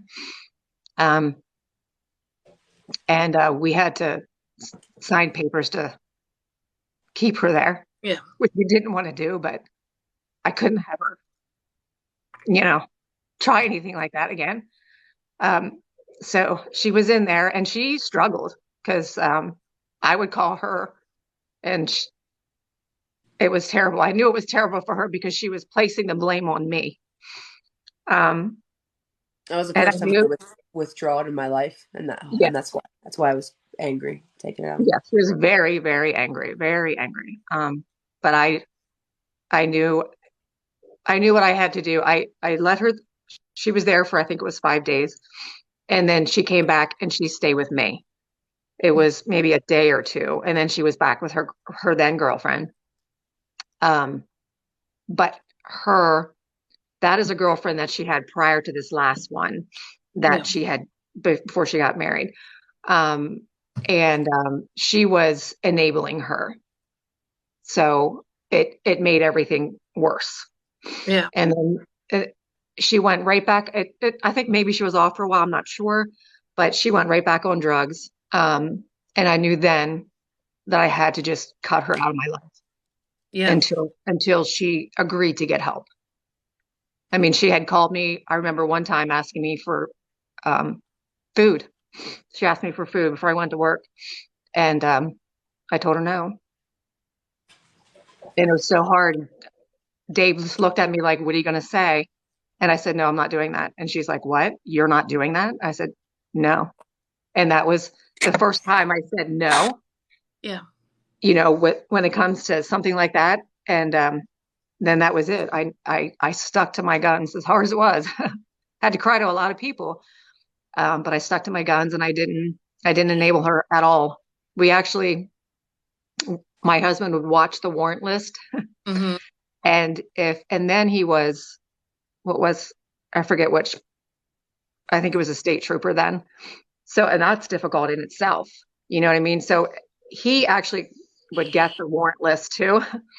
And he would look and watch for Kelsey's name. And of course, her last name, she's right at the top of the list. Mm-hmm. And as soon as he saw it, he would call the sheriff's department and email them both and basically say 6'5" female, this location, unarmed, that kind of thing. Mm-hmm. And they knew that there was a cop on the other end. So so we could try to, say, you don't have to hurt her. Yeah. She's a female. She's big, but she's a female and she does not carry guns or anything like that. And I knew that, yes, to protect her. I was just afraid. But they did. They picked her up, I think, once or twice, right, Kels? I know once. Twice? 3 times. 3 times. Oh, 3? Sorry. Yeah. My mom would always, like she says all the time, when my sister went to prison, she's like, at least I know that she's alive. Yes, and she was safe. And she was safe and she's alive. And that's when a mother can sleep. Yeah. You can't sleep. I couldn't sleep for 5 years. Mm-hmm. When Kelsey's good, and as a mom, you know this, when your kids are good, you're good. If your kids aren't good, you're not good. It's just how it is. He always tries to get on my shoulders every time. Aw. Yeah. I would like my As cat a would like to mom, be on your shoulders too. as Oh a my God. mom, because my sister is an addict, and Oh, I never understood. You didn't know? Yeah, my sister has been she's been an sorry. addict since she was 12, 13. Aw. Yeah. I'm sorry. So, It's terrible. um, I don't. It's been so long that I don't remember a time that she wasn't on drugs. It's just been her life. But when I was a teenager and stuff, I never understood, my mom and the things that she did, because I'd be like, well, just don't talk to her anymore, because I wasn't a mom. I didn't understand it. When I had my kids, I was like, oh shit, I get it. Yeah. You know, Yeah. it's like, it's your kid, but it's not your kid at the same time. I told you Ex- at the beginning, it's like this demon has taken over their body, and it looks like your kid, but it's not your kid right now. Yeah. And I think it's one of the hardest things is to love someone that's an addict, because they're a shell of who they are while Yes. they're in addiction. And you get caught with that, wanting to protect them, wanting to take care of them. And what's the right way to do it? Because you fear that if you enable them, at least they're fed, at least they're not hungry. But Right. at the same time, you're enabling, you're making it easier for them to be an addict, to be out, Right. do these things. So it's such a double-edged sword, and one of the hardest things that I think, given my whole life, is just loving someone who's an addict is probably one of the most difficult things. It was very difficult. And actually, Kelsey didn't even look the same. Yeah. And that's one of the reasons why I knew too that she was probably on drugs. She looked different. Her eyes looked completely different. And I'm sure you know how your eyes are your gateway to your soul. Mm-hmm. I feel it's like because like the devil has taken her soul, Yeah. you know, and that's what it looked like. There was no, and I hate to say this because she's the kindest person I've ever met. Um, but there was no kindness in her eyes. The There, light is. there wasn't there. Yeah, it was no spark. There was no light. It was as a mom to look at your daughter or your child and you see that. That's terrible. Yeah. Because Terrible. I was dead inside. Yeah, and you can see it. Yeah, And I made that comment, too, about how it's hard, because it's like I mourn the loss of my sister, but she's still physically here. But and it's not that I've given up hope. Hearing Kelsey talk, it gave me that little spark of hope that maybe one day, um, absolutely. yeah. But it's there are times that when I speak about my sister, it's almost like like she's not here anymore, and it's such a Mhm. weird feeling. I don't know. It's an unexplainable feeling to mourn the loss of someone who's still physically here. Yeah, And you love them and you want them yeah, to come back, but they have to want it. absolutely. Yeah, and you don't really. No one knows what they would do until it happens to them. Yeah. And it's such an epidemic now that it's scary Yeah. for Kelsey, for a mom, like now that Kelsey's clean, to see her like go talk to the school that she went to a week or two ago or something, and Yeah. talk to this place called Pyramid here. I don't know if they have them everywhere, but here in our town, Pyramid, people that are recovering and there for drug reasons. She speaks to them, and that to me, I think is probably her therapy, Mm-hmm. and it's my therapy. We always wanted her to do that years ago, but I Mm-hmm. knew she said I'm not ready for that. And I tend to maybe overpower Kelsey sometimes, like I like just telling her what to do. You need to do this. You need to do that. I let Um, you. There's a difference. yeah, but I mean, I shouldn't do that. She's an adult. That's all right. But but again, when you're a parent, if you see something you know, that's good for your child. You just want them to do Yeah. it. So you know, That's Do you hear that? yeah. What? Oh, be quiet. That's what my dad does. My dad will be like, "Here she comes," He calls me a like a helicopter mom. helicopter. I What? used to be whenever I was looking for her. We would drive She's just around. a standby now. Yes, now I can, right, exactly. when, Yes. when she was talking about how she lived in all these different places. So when you set down those hard boundaries, were you still out looking for her? When you Hmm. put that boundary out, you were still looking for her, but didn't let her know you were looking? Oh no, I'd let her know I was looking. Oh, okay. But I would never do something like have her come over to my house to stay because she had asked to stay even a couple of times. She'd Yeah. say, I'm living in my car. We haven't slept. And this was the girlfriend that Yeah. introduced her to this. Can we come stay? Mm-hmm. And I would No, say, it was a different one. It wasn't the one it that was got me the on. next It was one. the one. Yeah, it was the Oh, one okay. after. One with Oh, the okay. baby. Yes, yes. Can we come stay? And I'd be like, no, you cannot. Yeah. And she would just be like, what? You're going to let me live in my car? You're going to let me sleep in my car? And I would just say, unfortunately, I have to. And, you know, I wouldn't take any of that back. Yeah. How I did that. It's just, It hurts. yeah, Yeah. yeah. It's just a hard thing to do. Yeah. Very hard. Kelsey, you talked about the girlfriend you had at the time. So both of you were addicts, and there was a kid in the house with you guys as well. No, it was so whenever I first got with that relationship, Mm-hmm. um I wasn't the as hard like using. I was still using, but not That was at the beginnings. Oh, yes, not it wasn't as Mhm. bad. okay. Um and I was struggling to find like places to live and trying to like, get back into because that was 7 years ago. Mm-hmm. Mhm. Eight, yeah. Well, no, 11 years ago.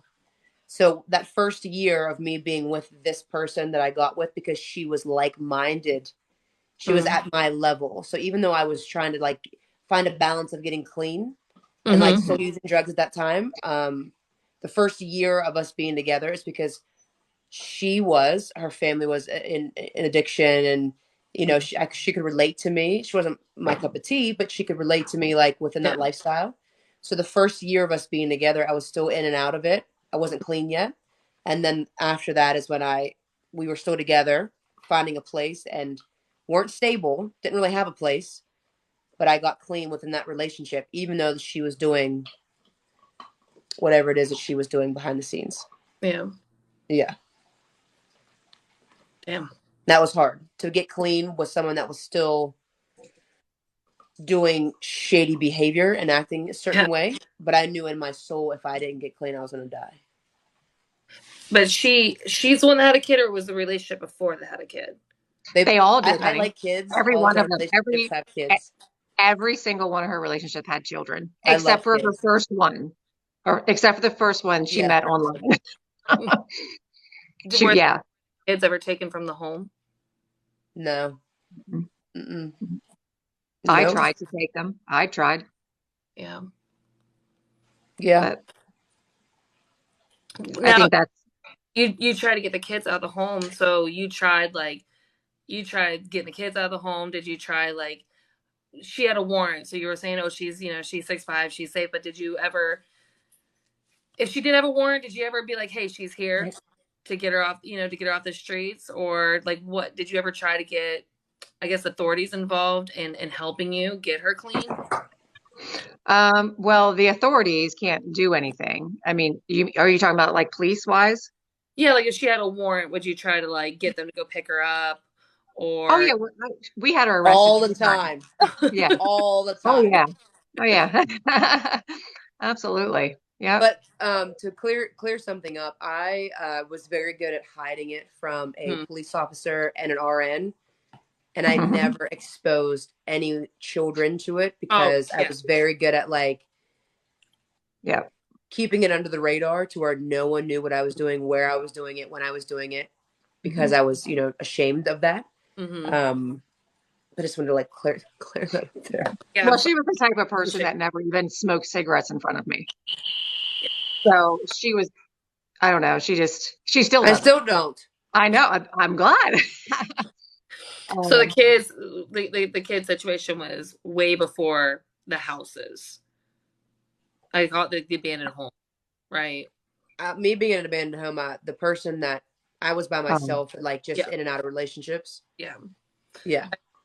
Not relationships, but in and out of like, you know what I mean? Like the one that I was dating at that time, she really didn't have custody of her son. Okay. For her own, whatever she was going through. So I could freely just go whenever I wanted to, and I would not tell her where I was going. And you would stay away, wouldn't you? You would stay away. You would stay away for days. Yeah. Well, longer than that, but yeah. Yeah. Yeah. Cause she would call me and then have me worried more because she can't find her. Mm. So, yeah. I missed a lot. I didn't watch you guys. So I was like, trying to.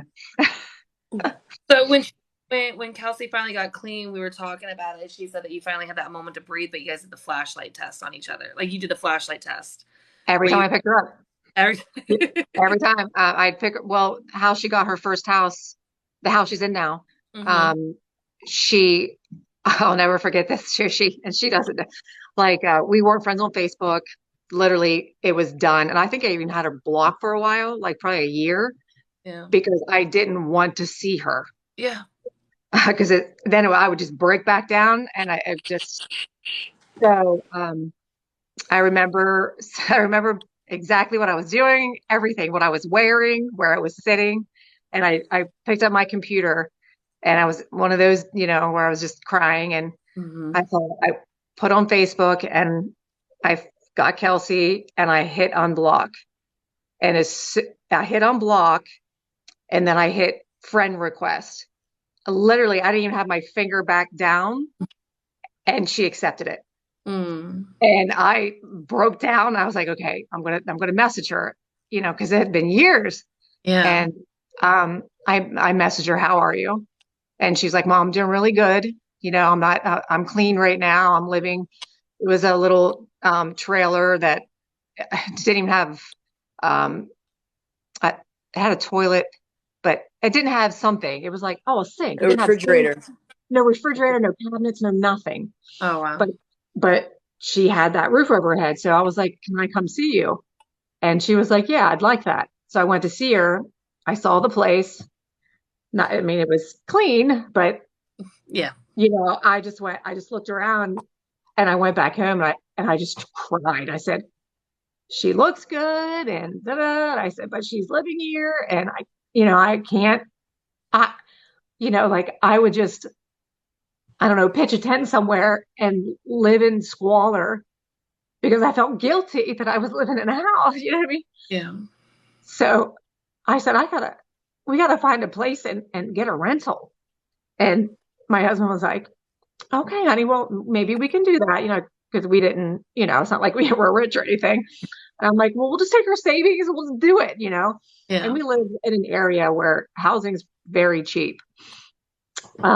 So I'll never forget. I got up the next morning, and I swear he was watching me. I know he still is. And I opened my computer, and I put cheap houses for sale in Altoona, Pennsylvania. Literally, Kelsey's house was the first house that came up. And it was, they were asking like $32,000 for it. Oh, wow. And there was a little old lady. She looked like to be like 90 years old in the pictures. And the house is very antiquated, but it had a really good vibe to it, just a good energy. And I walked in, and it had mauve carpet, it needed painted, but I'm like, let's just get this. And I told my husband, I said, well, it's meant to be if they'll accept my offer. And he was like, okay. And I literally just had pretty much that amount of money saved from my 35 years of working full time in my life. So I went in, and I said, I'll give you it was 24, I think. I'll give you 24,000. And I said cash. And I'm 28. thinking, I think it was 24 and pretty sure. And I'm like, no, it was under 25. It was 24. And I'm like, I don't even have that much cash. I mean, I hope I can get a loan and get it quick, Yeah. or whatever. Uh, and I said a 2-week close. I was like, what am I doing? I don't even know if I can do this. And they were like, we'll take it. This lady wanted, the daughter needed their mom to go to a nursing home because she was in her 90s. Yeah. And they accepted it. I'm like, oh my God. So I scrambled, literally got everything together in that 2-week period, bought it. Kelsey moved in, and that's where the real healing Yeah. started, and the helicopter mom started again because she was clean. But now I thought, my God, I got my fingers on her. Now she's in a house. And I told her, Yeah. I said, if you don't pay this mortgage, which was only like $225 a month, because it's such a cheap house. I said, if you don't pay this mortgage, I will throw you out. Do you understand me? And she was like, I understand. And I said, okay, just so we're clear. Mm-hmm. And she got a job and she was working in a kitchen and she worked a lot. And then we actually even started the business. It was just kind of a random thing and it started and it just took off. So she was doing that and working at least probably 50 hours a week, split shifts. Wow. And she was working really hard and she just, she gave me money every 2 weeks and paid and paid and paid. And well, she's been there ever since, probably 7 years or something now. Over 7 But years. Yeah. that was my way of trying to make sure she was okay. Yeah. At least I knew she was okay there, and she had shelter, and she Mm-hmm. had a cute little place. So her and the former girlfriend and her daughter moved in. And her daughter, I actually still see her. She spent 8 years with her, I think. 9. I mean, it was a long Yeah. 8. I think it was 8. But Hey, that little girl was 9 months old when I met her, Oh, and there's just no way I could. I don't. Yes, like when I have her, I don't. Kelsey I does. don't. But Kelsey will say hi to her, talk to her, but Yeah. but yeah, I still see her because I could never not. yeah. But she has the mom that's still very active, and it's sad. Yeah. Very. Is the kid still with the mom right now? No, with her dad. Yeah. Got custody phone. Good. Yeah, she does have a good Yeah. father, and she has just a phenomenal stepmother. Yeah. So she gets taken care of in that way. But she knows me as May May, and I could never, Yeah. and I'll never have grandchildren. So You got 5 hairy grandkids sitting right I here. know. Okay. So you bought it, you got the house, you guys had the business. Mm-hmm. Just, I mean, I bet looking back at where you guys have been and where you're at now is just, Oh, it's night and day. yeah. Our relationship, we didn't have one. Yeah.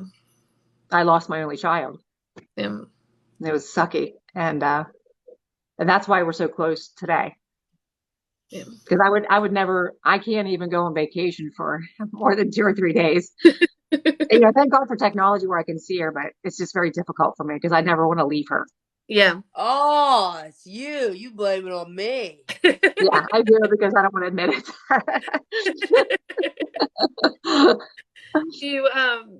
Do you still struggle with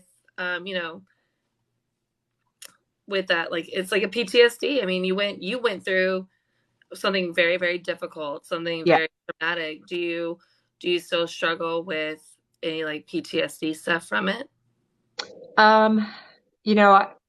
Probably up until maybe 2 or 3 years ago Mm-hmm. is when I felt really good inside that Kelsey would never, because I would sometimes randomly every couple months be like, say like, you'd never do that again, would you? Like kind of like that. And she'd be like, Mom, no, no. And I'd be like, okay. And I just need like that reassurance. Yeah. But I have a messed up foot because when people say that it affects the whole family. Mm-hmm. you know, and when, like, if I, like, you know, someone recently said I was a bad mother on, on here. Um, or she said, where was I when she was in addiction? Man, that just stabs me right in the heart because they have no idea No. what I've been through. Um, and the day that we dropped her off to the hospital, we lived on like a really steep hill, Mm-hmm. and I had her, which I don't know if you've ever seen the movie Christine, the Mm-hmm. killer car. It's back in the 80s. So if anybody It was watches, a Lincoln Continental 92 yes, Lincoln. it was a big, like, heavy car. Yeah. Um, and I had her car, and I worked second shifts, and I did not sleep the entire night because I was at the hospital with her. Mm-hmm. So I brought her car home, and I had parked it like in like this way, and my car was like parked right here. Mm-hmm. So I had to park this way. I moved it up to clean it, not clean it, to tear it apart to look for drugs. Yeah. So I pulled it up. I thought I put it into gear, but I was out of it with, Yeah. tired and grief. And I got out to get a trash can. And then when I looked, her car was very slowly coming back. I was like, oh my God, I didn't put it. So I tried to jump in the passenger side, which don't ever do that, to flick it into park. Yeah. And it caught my foot and it knocked me over. And then the car rolled on my, it was like slow motion. I thought, I'm going to die right here. I'm not going to see my daughter ever again. Just going to die. And it was like slow motion. The car was rolling over me and it stopped at my knee Mm. because it literally nipped my old car, Yeah. just nipped it enough where it stopped it. Because if it wouldn't have stopped it, it would have just rolled all over me and I would have been dead in the driveway. Um, but I was stuck under there for about 15, 20 minutes until my neighbor heard my screams. Oh God. Um, and then when he came, he said, thank God he was a paramedic. And Yeah. he said, I have to take this car back off you. And I'm like, get it the hell off, of course, but I wasn't feeling any pain, because I was, under the car. Yeah. But it was up to my knee. And then he rolled it back off my leg. Um, and as soon as he rolled it off, I thought that was the most horrendous pain I've ever had in my life. And I thought I was going to lose my leg. So there I was, just dropped Kelsey off. It was her first night in there. And there I was in the same damn hospital Mm. in the trauma unit. They were, trying to see if they could save my leg. Um, and then it was just, and she didn't know that because there I am, and it was just like, so I do have that constant reminder. And that's the only thing that brings me back to thinking anything Yeah. is when I can't feel my foot or something, or I'm trying to I asked my husband to just kind of rub it because it's so stiff. Yeah. That's the only time my mind goes back to that because I feel good with Kelsey now. I spent a couple of years checking her pupils. Every time I saw her, I carried it right with me. Well, And I say, fuck. hi, how you doing? And she'd be like, I'm doing good. I'm like, okay. And I check the pupils. She I'd be did. like, okay, we're good. And yeah. But you have to, it's so easy for people, like hindsight, what is that? Hindsight's 2020. It's so Mhm. easy for people looking out to try to make judgments on what you should do or what you shouldn't do or how you should handle this and how you handle that. And no one really truly knows what they would do until there's Mhm. situations. And Absolutely. regardless of what you do, you never feel good about it. Yes. It's You're not exactly a right. good situation. There's no right way. It's just this is the best way that I can right now to try to save my child and save myself. Right. You just try to do the best that you can given that situation.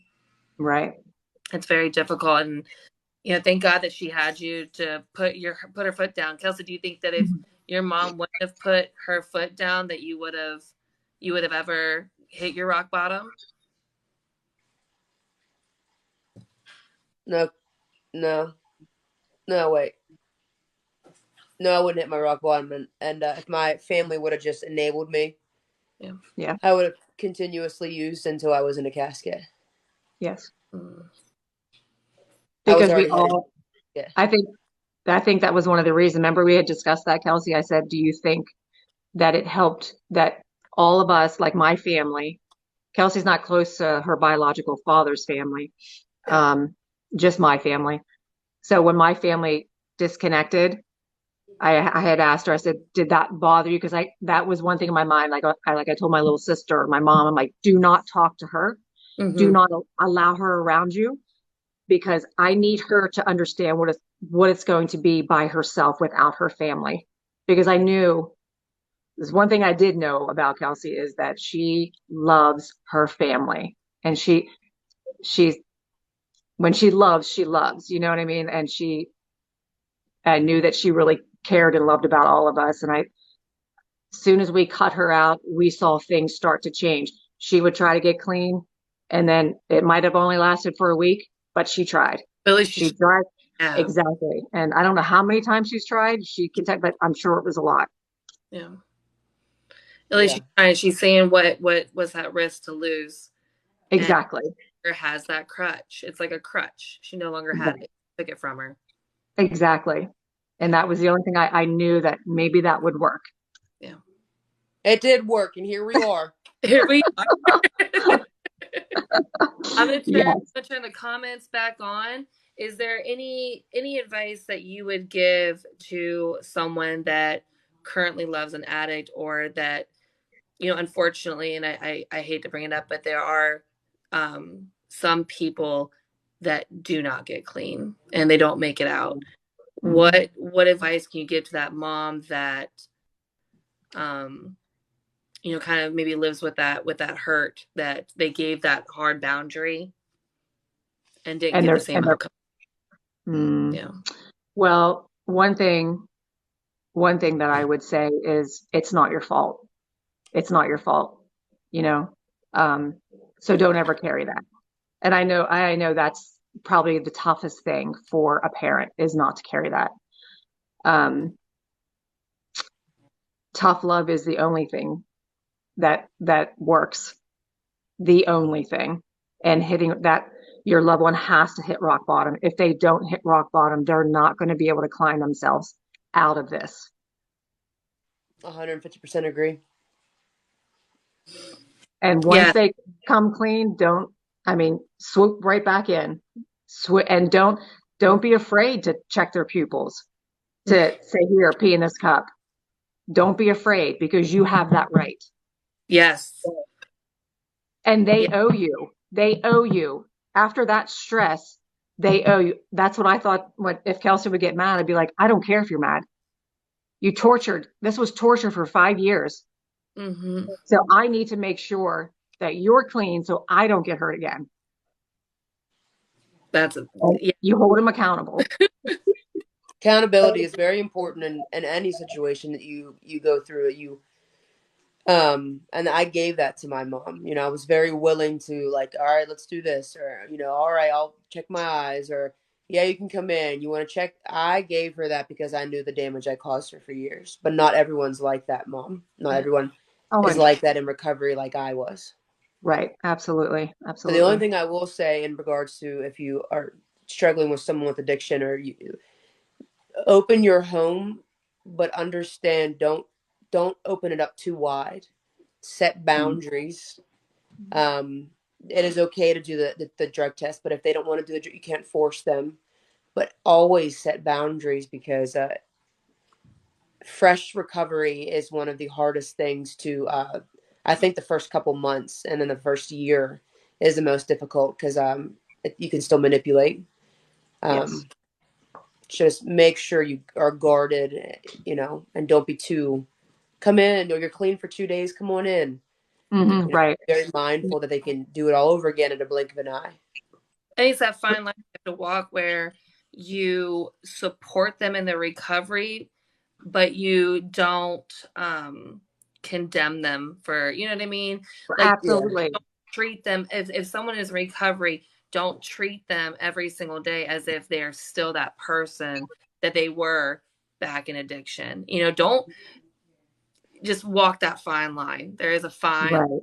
you gotta walk. It's tough because you don't want to make them pay for their mistakes forever, but you also Right.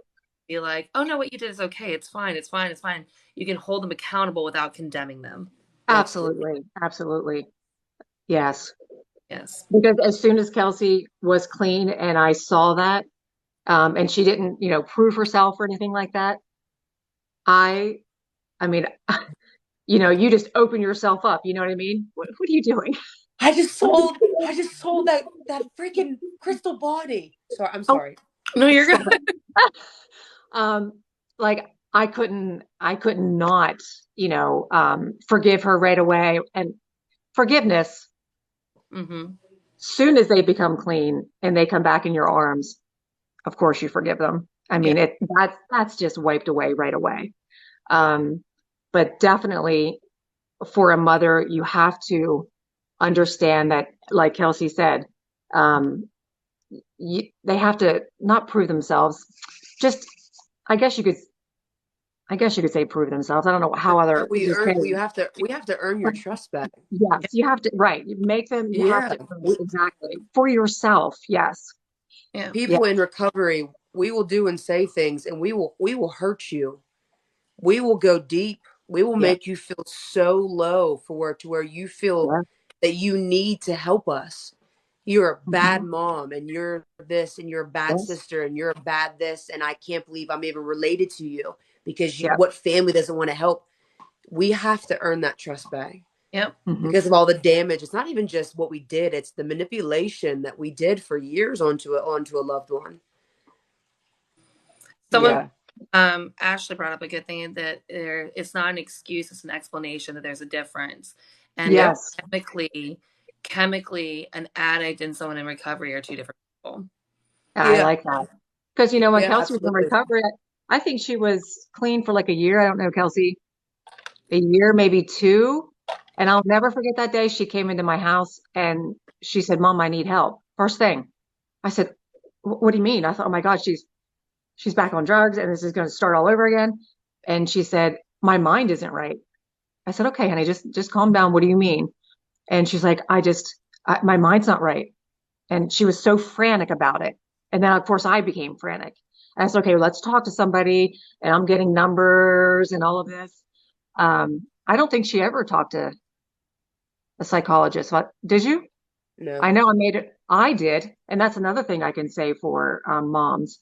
Don't be ashamed to go to and talk to someone for yourself because that actually was one of the best things that I did for myself. I talked to a psychologist, Yeah. psychiatrist actually, because they offered meds, but Yeah. uh, don't do that because that's a whole, that's just a whole different cycle. But yeah, The other question I have uh is for both of you, right? So Kelsey, coming from someone, um what for that person that maybe did some things that they're not proud of during their addiction, hmm and how do they how would you recommend for them to overcome that, because that shame that lives there, or that guilt that lives there, what advice would you get? And again, all this is not professional advice, this is not legal advice. These are just some people that have been through some things and giving their a friendly perspective. I want to make sure I put that there. right. um Advice would you give somebody who is still living with that guilt, that shame? For a parent no, from an addict. from you, okay. Listen, people in recovery, if you've never been an addict, you have no idea what us as addicts have been through. And I won't say because she doesn't like me to talk about it, but um, the first thing I did was Mm-hmm. acknowledgement. Um, not with her, but within myself. I sat down and I taught. This is before social media. And then I talked about it. Accountability. Um, accountability. Acknowledging where you made mistakes. Apologizing for where you made those mistakes. But I keep saying, I'm going to keep saying it. It's accountability. I took accountability within that situation, and I apologized to everyone that I ever did wrong. And I'm not talking like a generic apology. I broke down, and it was a in depth, not a twisted way of, well, I apologize, but this is what, Mom, this is what you did to me, and that's what you did to me is why I did this.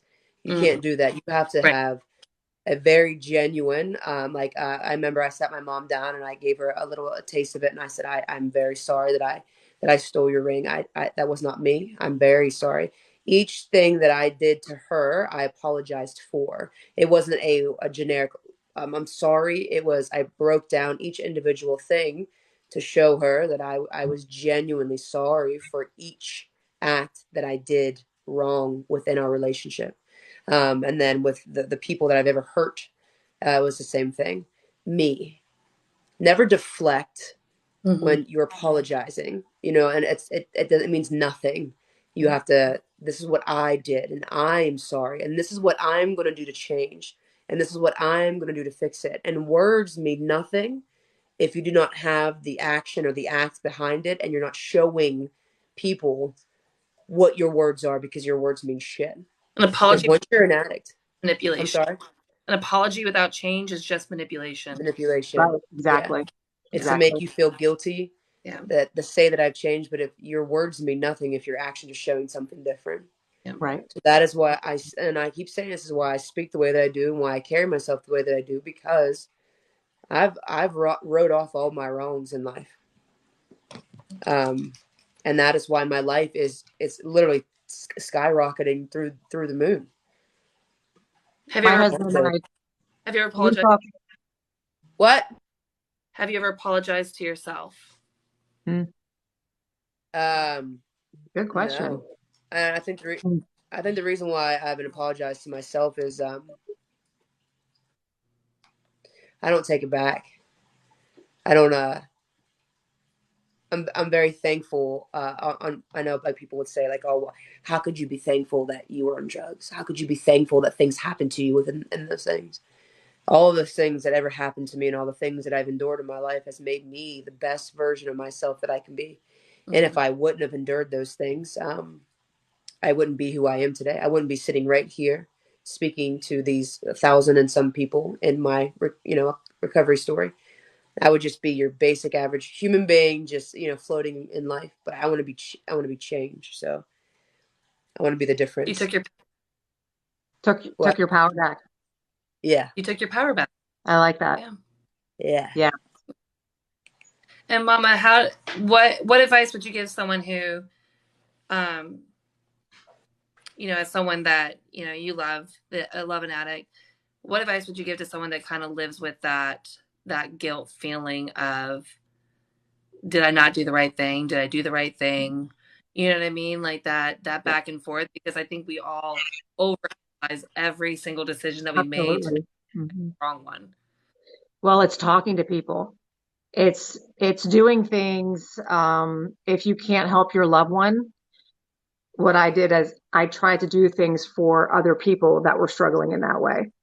Yeah. Because if I couldn't help my daughter, then by God, I'm going to help somebody else. Yeah. So that's where my focus was then. And I could talk to them. I would talk to their parents, and I'd say, I understand my daughter. And they'd say, well, how is your daughter? And I'd say, I don't know. I haven't seen her in 6 months. And they would just be like, and I said, I had to cut her out. And then I would explain to them the importance of that, of tough love. Yeah. Yeah. And that's that's why I wanted to do these things, because I think talking about them and getting them out there and taking our power back helps so many people. I had conversations with myself in the mirror where, I've apologized to myself for being the villain in my story in certain, and for, I apologized to myself, and I forgave myself a long time ago. And then I started talking about it with other people, and it helps me. People like you two coming on here and sharing these very intimate parts of your life, these traumatic events of your life, help probably so many people. And I'm so thankful that you guys came on here and shared it with all of us. It's a lot of strength, and it's truly a blessing to have you guys come here to tell that story. Well, thank So you. what you're And don't, saying is, I want to say to the parents, don't ever give up. Right. Don't ever, ever give up on your loved one. Even if you have to love them from afar, don't give up in your heart. Sorry. absolutely. No, I was just gonna say what I heard from Danny's words just now is that she wants me. Is what I got. Oh, Oh duh. my God. Yeah. Oh, Lord, Danny. Come on, you had the end. You had the end attention live with a little bit of spice. Yes, yes. Yeah. Aw. Kelsey, there's a lady that wants you to talk to her daughter, and I'm sure I can find her because I did find her and I sent her a friend request. Did you? Good job. Look at you. I Spicy comes know. back. Even It's during the good. live, I did. I'm like, wonder if I just press this face, and it did. Danny, I So, will say, do you think tough love will work with everyone? well, I I mean, think everyone's different, don't you, Kelsey? But I think yeah, that's really your only option. It works for some, and some, of course, because it's free will. It's that person. You just yeah, I agree. there's no perfect way. We're all human. There's no perfect Yeah, way. No, this is exactly how it should be done. If that was the case, there Right. wouldn't be addicts in this world. Everyone would be in recovery if there was a perfect way. All you can do is hope for the best and try to do what you think is right, and just put your faith in whatever you believe in, and just don't. Amen. yeah. Amen. Pray, pray, pray. I have to ask the orange hearts. What are the orange hearts? Are That's they not. for me? Yeah, someone said drop orange hearts for you. Mine are usually purples. You know what the orange hearts is, Kelsey, right? Yeah. You do? Why are you acting like you're puzzled? Do you know what the orange hearts are? Yeah. Kelly, Yeah. Kelly's Army, orange ribbon. Mm. Yeah. I Yeah. bet Lips started that, or I think it was Christy. Jamie's and Sarah. yeah, okay, because I'm just seeing all these orange hearts, and I'm like, are these for me? Aw, Yes. so Yeah. I was sweet. trying to read the comments, but listen, Danny. These teas. You need to continue. Yeah. This is you are building something on this platform that's taking away from the toxic energy on this platform. You are Amen. giving people a voice, and not so much me. I cried and things because it's still not a fun. These aren't fun topics for me. No matter how many times I say it, and I still cry. Yeah. But a lot of people need this. A lot of people need to not only hear this, but they need to speak like we are speaking, and you're giving people the voice. A lot of people don't have a voice. A lot of people are overpowered by voices that shouldn't have voices. So Mm. you giving people their voice on this platform is very important. And I just want a round of applause. Everyone in the chat, just send. What are She's your heart real quick? amazing. What are And your She's hearts? What amazing. color are your hearts? Purple. purple because the TV. Everyone, please send Danny purple hearts in the chat to let her know how much these sweet teas really, really help. Not only you, I'm sure, impact you in some way, shape, or form, and how we need to continue these sweet teas and with different topics. Yes. It's very, very important to do this, Hmm. and this is your path. This is your reason This is for it. this. I need This just is it. Cheryl was talking You about. She's see all these purple hearts? yeah. You're very good at it. Thank You you. very You are. would make an excellent like talk show host. Thank you. Yeah. Or Hmm. life coach. Either There one. you go. Either one.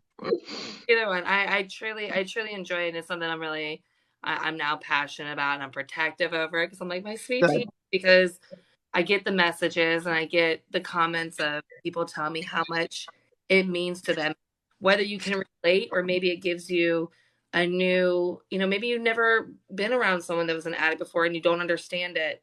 And so then, you get to hear somebody and now you have a little bit more of an understanding. So maybe if you go to that gas station and you see Right. it's an active addiction, you'll think twice before recovering or before recording them and laughing at them. I That's can't stand those happened videos. too many times because in my career, I actually worked on a floor where we would get a lot of overdoses. Mhm. And so many, unfortunately, nurses would complain and say, "Oh, I get this, you know, junkie," is what they would say. And I would immediately get defensive, immediately, and say, "Don't call that person that. And don't look down on that person. You have no idea what they've been through in their life. You have no idea why they did what they did. You're lucky that you didn't ever choose to do that drug. So we're here to help this person." Yeah. And that is something, when you have a loved one, especially, but even in just people with a heart, empathy, how someone can look at someone on drugs like they want to be that way. Yeah. It's just so frustrating because I see it all the time, all the time. And I have such empathy for people that are, struggling in that way. Yeah. And hopefully these conversations can get more people thinking that way as well. Exactly. And they can be looked at, the same way we look at them, Like I just want to pick them up and help all of them. Yeah. That there's someone's brother, sister, mother, child. Exactly. There's someone loves them out there in the world. Absolutely. And that's what my husband always say. If we're watching a show or something, we would say that poor soul was once just a little baby, just a little baby. And it just breaks our heart. Yeah. But we're very grateful that Kelsey is living proof that you do not give up. Just want to let everyone Don't give know. up. Stay strong. Let everyone know I just peed on live with 1,000 people. Oh my Well, No, the one thing I will say, I was Well, I was listening to my mom, and I will say that stop. I really wish, and this goes for anyone, quit looking at individuals and casting judgment. If you've never walked in their shoes, you don't know them personally, and understand that we are all human, and I'm going to keep saying this, we all put our pants in the same exact way and wipe our asses the same exact. No one, and I do not care what occupation you have. It's the same thing. Like I said, my dad's a police officer, retired. My mom's a nurse. I don't care what occupation you have. You are not any better than the next person sitting next to you, no matter what that person has gone through in their life. And absolutely. stop acting like you are better than someone else. I think being the life that I lived opened up her eyes as a nurse, because as you see addicts and things like that, and it's like, oh, you feel bad, but you're learned to not give them pain medicine, and you're learned to It judge made them me a quickly better because, person. yes. And then you have my dad, who is, a police officer who went through the rigorous, training. He's a retired Mhm. state trooper, retired Navy. And then he retired from all these, and then went back and did other little jobs because he got bored with life, and then retired chief of police where we're from. And But his thing was he he, learned to listen. He was arresting those addicts, and Mhm. police officers, they don't have empathy. They do, but they don't. They're Right, only, they arrest, and then you committed a crime. They don't care. But right. now my dad has so much empathy. Instead of Yes, looking at someone like, an addict, he looks at them and yeah, I'm sure he cries, he does. and instead It of changed him. arresting them, he helps them. And Yes, instead, he never casts judgment, and he never says, I'm better than that person because, and this is a man that has many, many, years, and he's going back to school right now for the second time in college, and he's 55. Like, the most well-known human being in our area for doing amazing things, and he is going and picking people up to help them instead of casting judgment. That is another thing too, is just because I have had some shitty choices in life, don't ever judge me. you're one it changed us. Yeah. There's always one decision and one choice that could change your whole life. Yeah. Absolutely, Yeah. absolutely. And that was her hardest lesson. Yeah. One, one, one decision Yeah. took 5 years. But then, like she said, we always discuss this when we're like all together. We always say Kelsey wouldn't be the person she is today if it wasn't for those struggles. She just wouldn't. Right. And she always says, I believe I believe that happened so I can help people. My situation right now. Her first thing said after the shock of it all, she said, "Mom, this is happening to you again, so you can heal, and then therefore you can help others heal." Mm-hmm. So you always have to try and think of things in that way, helping others. Shell. So, and when Kelsey came and said that something's not right in her head, that's when they looked for other own healing journey and then now she's doing the crystal. So she's gotten she got her head right in the way that's best for her. Yes. I knew that Yeah. that would help her too, and it made me happy. And I like how someone said, "Can we end this, Danny, if you could say a prayer for the people that are suffering?" Oh, I do not know any good prayer like you want me to like lead a prayer? Well, just, Oh, because we're putting on the spot. we pray for the sick and suffering. Would you like Yeah, to do?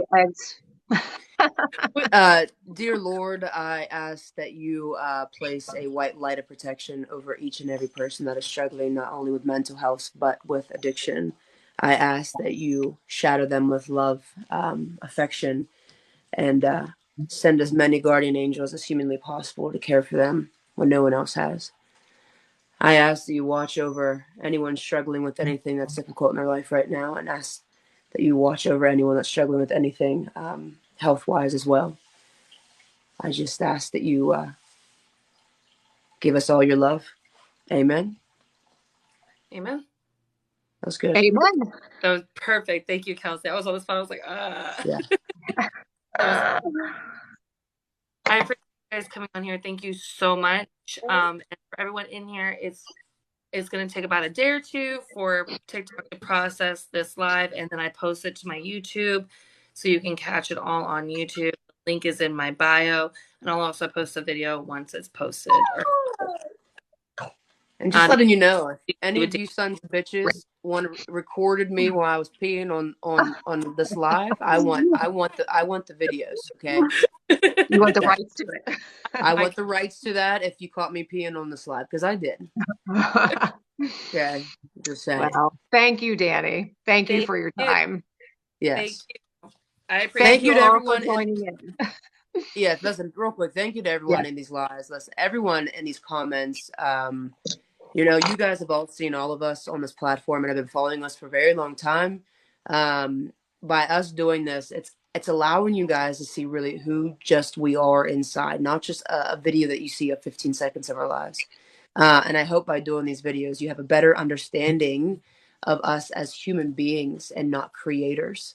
Because we are human beings. Just because we have, like me, for example, I have a very large following, and I'm not consumed by my numbers. I use my numbers for the greater good and to help people. But the real thank goes to all of you sharing this live, liking these lives, interacting with Danny's videos, going to her YouTube after this is done. And this is all because of you, not for any of us. This is all because of you in this chat right here. So all of you in this chat deserve a round of applause for being amazing individuals. So I thank all of you for your participation in all of these teas and the future teas. And I wish you guys an amazing evening. Thank you. Thank you. Thank you, Danny. Thank you.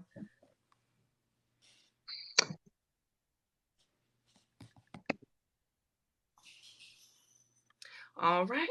That was a great sweet tea, guys. I thank you so much to everybody in the comments that was tapping, sharing, commenting, interacting. You guys are amazing.